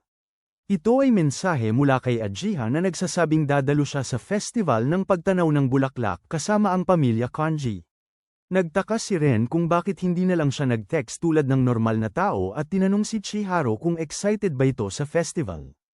Hindi sumagot si Chihiro dahil malalim ang kanyang iniisip, at nang makuha ni Ren ang kanyang atensyon, gumawa siya ng dahilan para umalis. Si Ren ay nakatayo roon, nagtataka kung anong problema hanggang biglang sumulpot si Miss Tina sa likuran niya, na nagsasabing wala siyang alam. Naguluhan, hiniling ni Ren sa kanya na ipaliwanag. Ngunit tumanggi siya, kaya't pinilit siyang gamitin ang tanging wikang naiintindihan nito, ang pagbabago ng anyo. Sa sumunod na sandali, nakasuot na si Miss Tina ng damit ng aso na galing kung saan at habang iniwagayway niya ang kanyang puwit, sinabi niya kay Ren na si Chihiro ay may gusto. Sinabi niyang ang taong yun ay nakatira sa mansyon at kung nagkamali siya, malaya si Ren na parusahan siya. Nang maglaon, nang pumunta si Chihiro upang makipagkita kina Yumi, Natasha, at Ren para planuhin ang Flower Festival, kinumpronte siya ni Ren tungkol sa usaping pag-ibig. Nagulat na tanong ng binata kung paano niya nalaman, at sinabi ng Hangul ang isang bagay tungkol sa hindi niya alam kung paano huwag manghimasok sa buhay ng iba. Pagkatapos ay hinimok niya si Chihiro na sabihin kung sino ang mahal nito, at umasa si Yumi, iniisip na siya ang mapalad na babae. Sa pagkagulat ng lahat, inamin ni Chihiro na si Ben Iso yun. Sa simula, inakala nilang nagbibiro lang siya, ngunit nang sumumpa itong hindi, nagsimula silang magtanong kung ano ang nakita nila sa isang lumalakad na red flag tulad ni Ben Iso. Naglista si Chihiro ng ilang bagay, at kahit hindi pa rin nila maintindihan kung bakit, nangako silang magiging wingman niya. Iminungkahi ni Yumi na imbitahan si Ben Iso kung saan, at alam kung sino siya, tiniyak ni Ren na dadalhin ni Chihiro si Ben Iso sa isang laro ng baseball.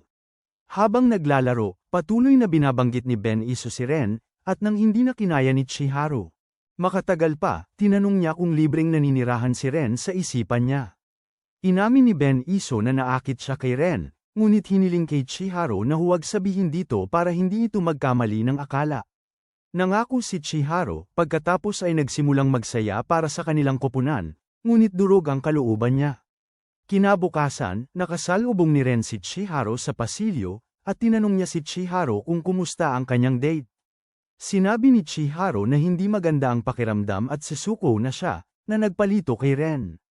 Nang subukan niyang pilitin si Chihiro para sa mas magandang paliwanag, lumitaw si Benicio sa kanto at nagsimulang mag-abala sa magulong pananamit ni Ren. Ang pagmamasid sa kanya ay mas nagpatibay sa paniniwala ni Chihiro na ang pag-atres ang pinakamahusay na desisyon, kaya inanunsyo niya. Nalilinisin niya. Nang bandang huli ng linggong yon, nagpiknik ang grupo sa Sakura Garden, at nagpasya si Shinrei na magpakasasa sa alak. Pakiramdam ay napag-iwanan, sinubukan ni Age na magpasikat sa pamamagitan ng pag-inom ng isang bar aisles ng gatas, ngunit si Yumi lang ang nagmalasakit. Ang iba, tulad ni Miyu at Denero, ay abala sa pagkain o paghanga sa mga bulaklak. Kalaunan, tinawag ni Mihata ang atensyon ng lahat at inihayag na maglalaro sila. Dahil hindi siya makapagpasya kung alin, hiniling niya kay Natos na simulan sila sa pamamagitan ng panggagaya sa isang Amerikano.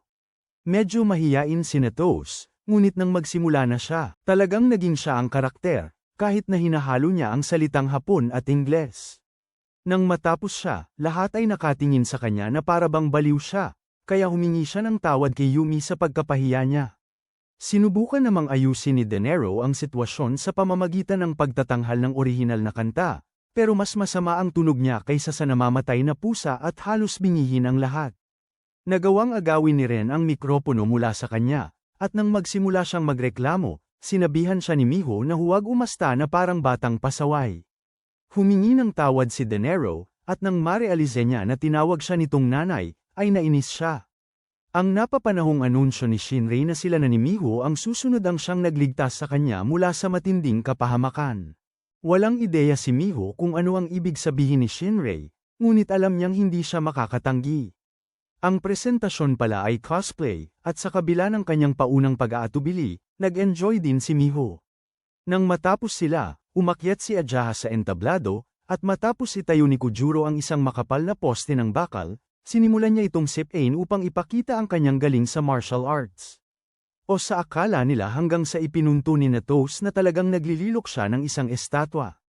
Ang natapos na produkto ay si Kujuro, at naiyak ang bata dahil naniwala siyang nakita na niya sa wakas ang halaga nito, ngunit napatunayan siyang mali nang sirain niya ang rebulto sa isang sipa. Nakalulungkot, hindi niya maipagluksa ang kanyang kawalang halaga dahil sinabi ni Ajaha na oras na para ipakita niya ang kanyang mga kakayahan. Gayunpaman, habang sinimulan niyang ihanda ang tinatawag niyang ultimate move, sinipa siya ni Ajaha sa ere, sinabing delikado ito. Habang siya ay bumababa, binuksan niya ang isang payong, kung saan siya lumapag at nagsimulang umikot. Bigla, may sumigaw ng tulong dahil siya ay ninakawan, kaya inutusan ni Ajaha si Kujuro na tulungan siya. Inutusan din ni Miho sina Colonel at Ren na tulungan siya, habang ang mga spike na pinaputok sa mga magnanakaw upang pabagalin sila. Ang mga spike ay tumama lamang sa isa sa mga kasama, kaya sabay na pinabagsak ni Kujuro at Ren ang pangalawa. Para naman sa pangatlo, huminto siya nang makita ang mayordomo, at sinermonan siya nito tungkol sa kung gaano kasama ang pagnanakaw. Dinala niya ito sa banyo ng kalalakihan at dahil sa sobrang pagdadala, ay nauwi sa isang pisikal na paghaharap kung saan hindi na siya nakayanan at napahinto. Matapos silang mapigilan, pinuri ng lahat sa paligid sina Ren at ang iba pa, at pinakuha pa sila ng litrato ng isang mamamahayag. Nang bandang huli, pauwi na sila, napansin ni Miharu na sobrang tahimik ni Ren, kaya tinanong niya kung ano ang gumugulo sa isip nito. Ipinaliwanag niya na gamaan lang ang pakiramdam niya na mayroon na silang lugar na matatawag nilang tahanan. Sumang-ayon si Miharu at sinabing kailangan nilang gawin ang lahat para matiyak na masaya ang mga babae, dahil hindi naging posible kung wala sila. Pagkalipas ng ilang araw, nakita ng ama ni Ren at Miharu ang kanilang larawan sa pahayagan at nagsabing sa wakas ay natagpuan na niya sila. Samantala, nasa kabundukan si Ren kasama si Shinra at nataranta ng habari nito ang kanyang leggings. Dahil dito, tinawag siya nitong prude, ngunit ibinigay pa rin niya rito ang leggings upang ilagay sa kotse habang naglalaro siya sa tubig. Sumunod si Ren, pagkatapos ay tinanong si Colonel kung pagmamay-ari ng pamilyang Kwanji ang lugar, dahil walang ibang tao sa paligid. Sinabi ng lalaki na binili ito ni Shinra para sa kanyang sarili bilang bahagi ng kanyang plano sa pangangalaga ng kalikasan, at humanga si Ren. Noon din, tinawag siya ni Shinra, kaya sumama siya rito sa tubig. At ibinunyag niya na madalas siyang pumupunta doon kapag gusto niyang magpahinga. Pagkatapos ay nagsimula siyang igalaw ang kanyang mga kamay na tila nagkokondukta, at nabighani si Ren. Kinabukasan, nang lumabas si Ren sa balkonahe, nakita niya na si Nad-asa at si Colonel ay nagpapasapaahan ng mga bola ng enerhiya. Naalala niya ang nakaraan dahil dito kung kailan mabait pa ang kanyang ama at nakikipaglaro sa kanya. Lubos siyang nalubog sa alaala kaya hindi niya nakita ang bola ng enerhiya hanggang sa matamba siya nito. Nang maglaon, pinuntahan niya si Shinra para gisingin at nagulat siyang makita itong ginugulo si Ben Iso. Matapos siyang maghanda, bumaba siya at nagsimulang guluhin si Mew, nakatatapos lang mag-ehersisyo, at sa kabila ng mga reklamo ng mga babae. Hindi niya ito iniwan ng mag-isa. Ang tanging nakatulong kay Mew ay dumating sina Ben Iso at Ren para sabihin kay Shinra na kailangan nilang pumasok sa trabaho.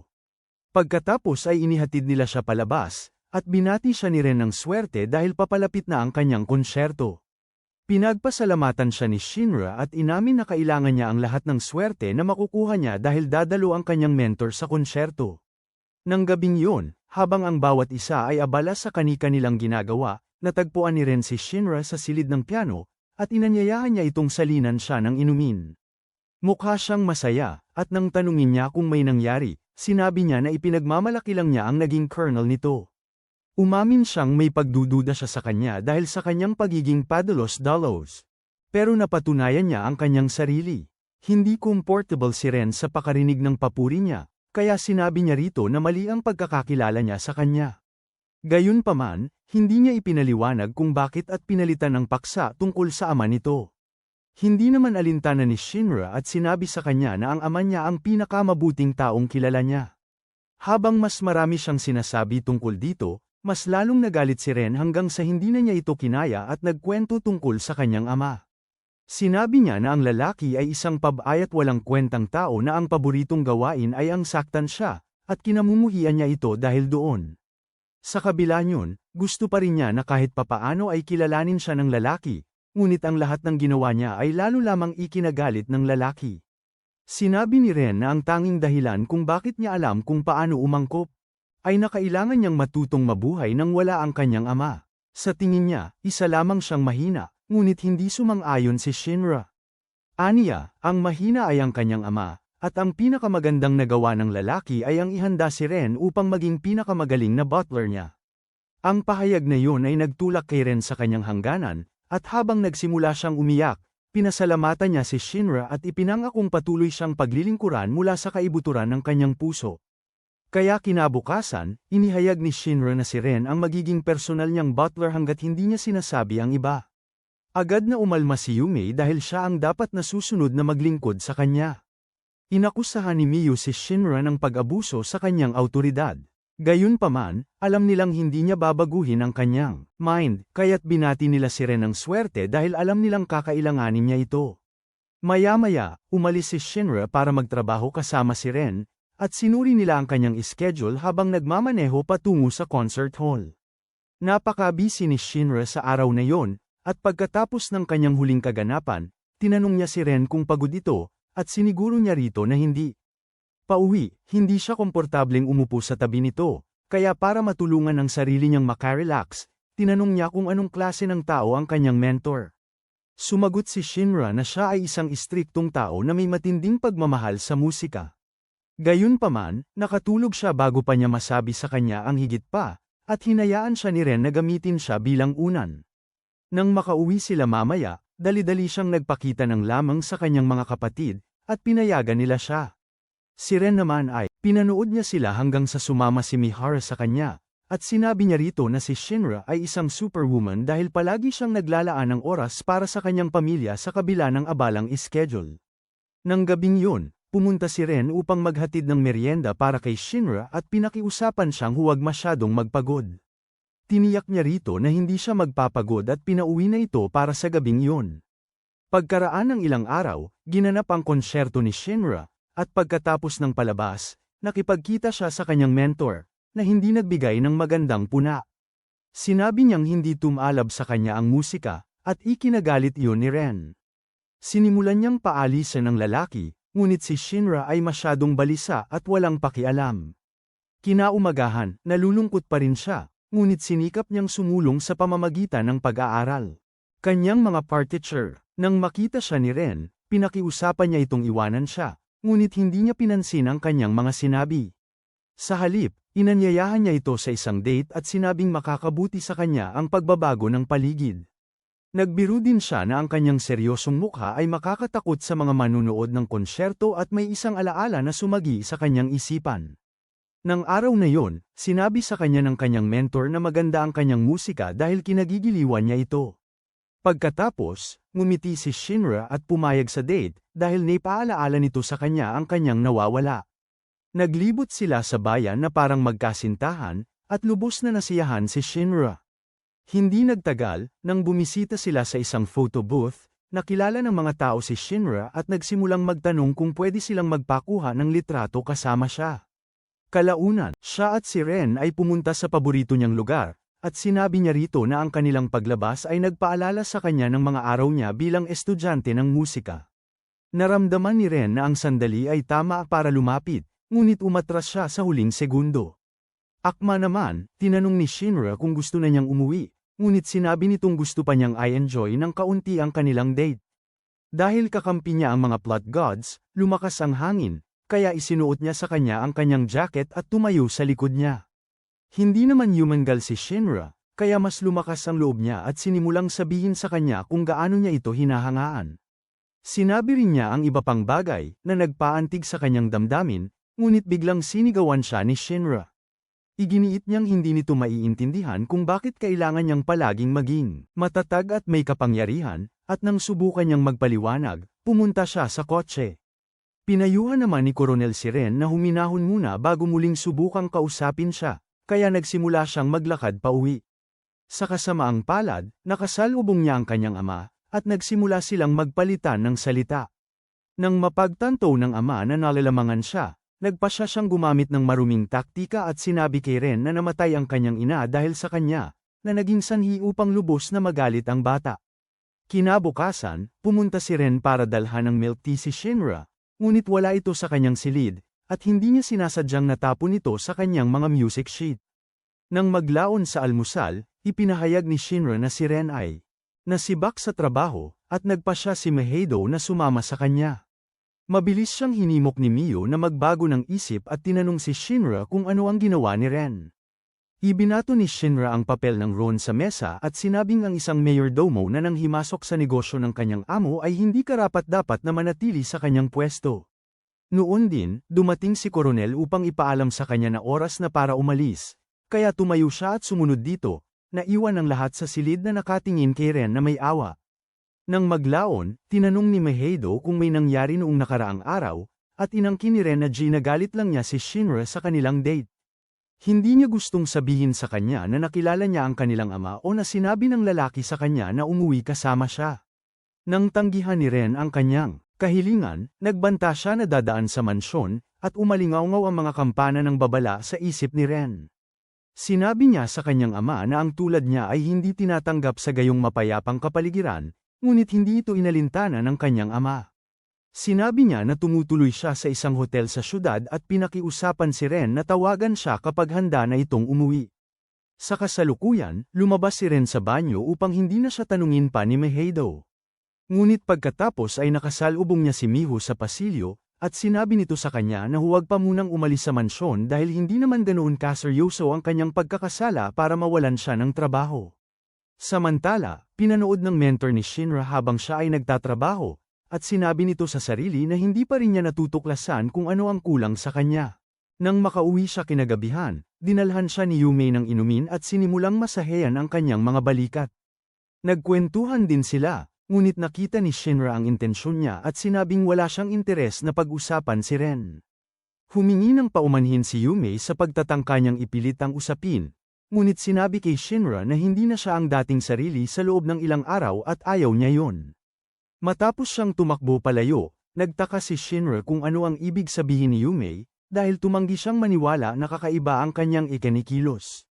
Di nagtagal, dumating si Miho at sa kanyang pagtataka, kusang naghubad ng kanyang damit.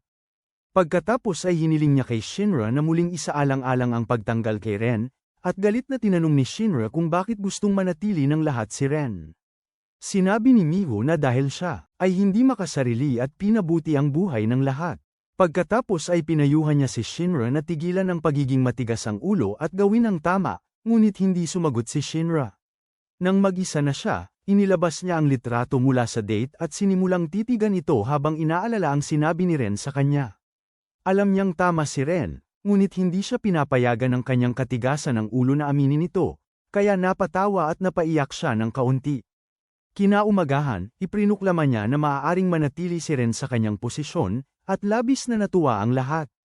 Gayunpaman, ang banta ng kanyang ama ay nakabinbin pa rin sa kanyang isipan, kaya nagpasya siyang makipag-ugnayan dito. Kalaunan, pinuntahan niya si Shinra, at inamin nito na medyo mainitin ang ulo niya dahil sa pressure ng naapektuhan na siya ng palabas. Nang mapansin niyang hindi ito tumutugon gaya ng dati, tinanong niya kung may gumagambala sa kanya. Tumanggi si Ren na sabihin sa kanya, ngunit humingi siya ng paumanhin, sinabing ayaw lang niyang magdulot ng gulo sa kanya. Matapos niya itong paalisan, bumalik si Ren sa kanyang silid at sinabing aayusin niya ang mga bagay kinabukasan bago ang konsyerto. Gayunpaman, tila matagal siyang natagalan, dahil dumating ang kanyang ama sa mansyon para hanapin siya. Mabilis niya itong idinirekta sa ibang lugar upang makapag-usap sila, hindi napansin na pinapanood siya nina Ben Iso at Chihara. Habang nagdedesisyon sila kung ano ang gagawin, dumating si Shinra at inutusan silang sundan si Ren. Sa oras na yon, sinusubukan ni Ren na kumbinsihin ang kanyang ama na umalis. Pero kinagalit niya yon, at sinimulan siyang saktan. Sinabi niya na kailangan pa ring magbayad ni Ren sa kanya dahil sa pagpapalaki sa kanya at hindi ito karapat-dapat maging masaya. Sakto noon, dumating sina Shinra at Ben Siu, at nang makita nila ang nangyayari, sumugod si Ben Iso at sumigaw kay Ren na lumaban. Hindi tumugon ang bata, at nang lumapit lang siya sa kanya naunawaan kung gaano kalaki ang hawak ng kanyang ama sa kanya. Pagkatapos ay inutusan siya ng lalaki na dalhin ang kapatid niyang babae sa kanya, at tulad ng isang robot, tumayo si Ren at nagsimulang lumakad patungo sa bahay. Sinabi ni Shinra na huwag siyang pumunta, ngunit sinabi niya na iyon lang ang paraan na alam niya para maiwasan na magdulot ng anumang gulo sa kanya, at doon na siya sumabog. Hiniling niyang malaman kung nasaan ang batang pamuna sa kanya at tinanong kung talagang iiwanan siya nito pagkatapos mangakong paglingkuran siya. Ang pahayag na yon ay tila nagpagising kay Ren, ngunit kinailangan namang may sabihin ang kanyang ama. Sinuntok siya ni Ben Iso dahil doon, ngunit gumanti ang lalaki, na nagpagalit kay Ren, at sa unang pagkakataon sa kanyang buhay, hinarap niya ang kanyang ama. Sinubukan siyang gamitan ng reverse psychology ng walang kwentang lalaki, ngunit hindi na madaling madala si Ren sa kanyang mga panlilinlang, at sinabi niya rito na tapos na sila. Hinalikan ni Ren ang kamay ni Shinra upang ipakita ang kanyang katapatan, at sinabi nito sa ama niya na si Ren ay kabilang sa kanilang pamilya. Ipinaalala ng lalaki kay Ren na siya ang kanyang laman at dugo, ngunit tiniyak ni Ren dito na wala na itong saysay. Noon din, dumating ang iba, kaya't sumuko ang lalaki sa pagsubok na kumbinsihin si Ren, ngunit sinaktan pa rin siya ni Ben Iso. Nang umalis na sina Shinra at Ren patungo sa konsyerto, kinausap ni Miheito ang kanyang ama, at inamin nito na pagkatapos nilang tumakas, napagtanto niya kung gaano siya kalungkot. Si Ren ang tanging nanatili sa tabi niya sa lahat ng pinagdaanan, at ngayon ay hindi na niya alam kung paano siya mabubuhay. Pinayuhan siya ni Miheito na magbagong buhay at nangakong papayagan niyang makita si Ren kung siya ay tuluyang magbabago. Nang maglaon, sa konsyerto, isinantabi ni Shinra ang kanyang mga alalahanin habang nagko-conduct, at sinabi ng kanyang mentor sa kanyang sarili na nabawi na nito ang kanyang sigla. Pagkatapos ng konsyerto, nagtungo siya sa backstage at nang makita niya si Ren na naghihintay para sa kanya. Lumapit siya at hinalikan siya, na nagpautal sa kanya. Kinabukasan, hindi sinasadyang napasok ni Ren ang banyo habang ginagamit ito ni Ben Iso at Naruse, at nagkagulo ang lahat. Nadawit pa nga si Chiharo sa kaguluhan, at si Miu, na naaktuhan ng eksena, ay hindi sila pinagalitan. Sa halip, inutusan niya si Ren na magpalit ng shorts at kamiseta at pinagpakitang gilas siya para sa kanya. Nakahanap ng paraan ang bata upang makatakas sa isang punto, Ngunit pagkatapos ay sinimula na siyang utusan ni Yumi at Shinra. Bago pa siya makakilos, binuksan ni Mio at ng iba ang pinto, at tinanong ni Mio kung bakit siya tumakbo, na para bang ang pagkaipit ay hindi pa sapat na problema. Biglang sumulpot si AJ sa bintana. Nagsimula ng argumento kung kanino si Ren. Iyan lang sa ngayon, pero sa tingin niyo ba dapat na lang magsimula si Ren ng harem dahil malinaw na gusto siya ng lahat ng babae? Kung nakarating kayo rito, magkomento ng pangalan ng paborito ninyong babae. Huwag ding kalimutang tingnan ang susunod na video.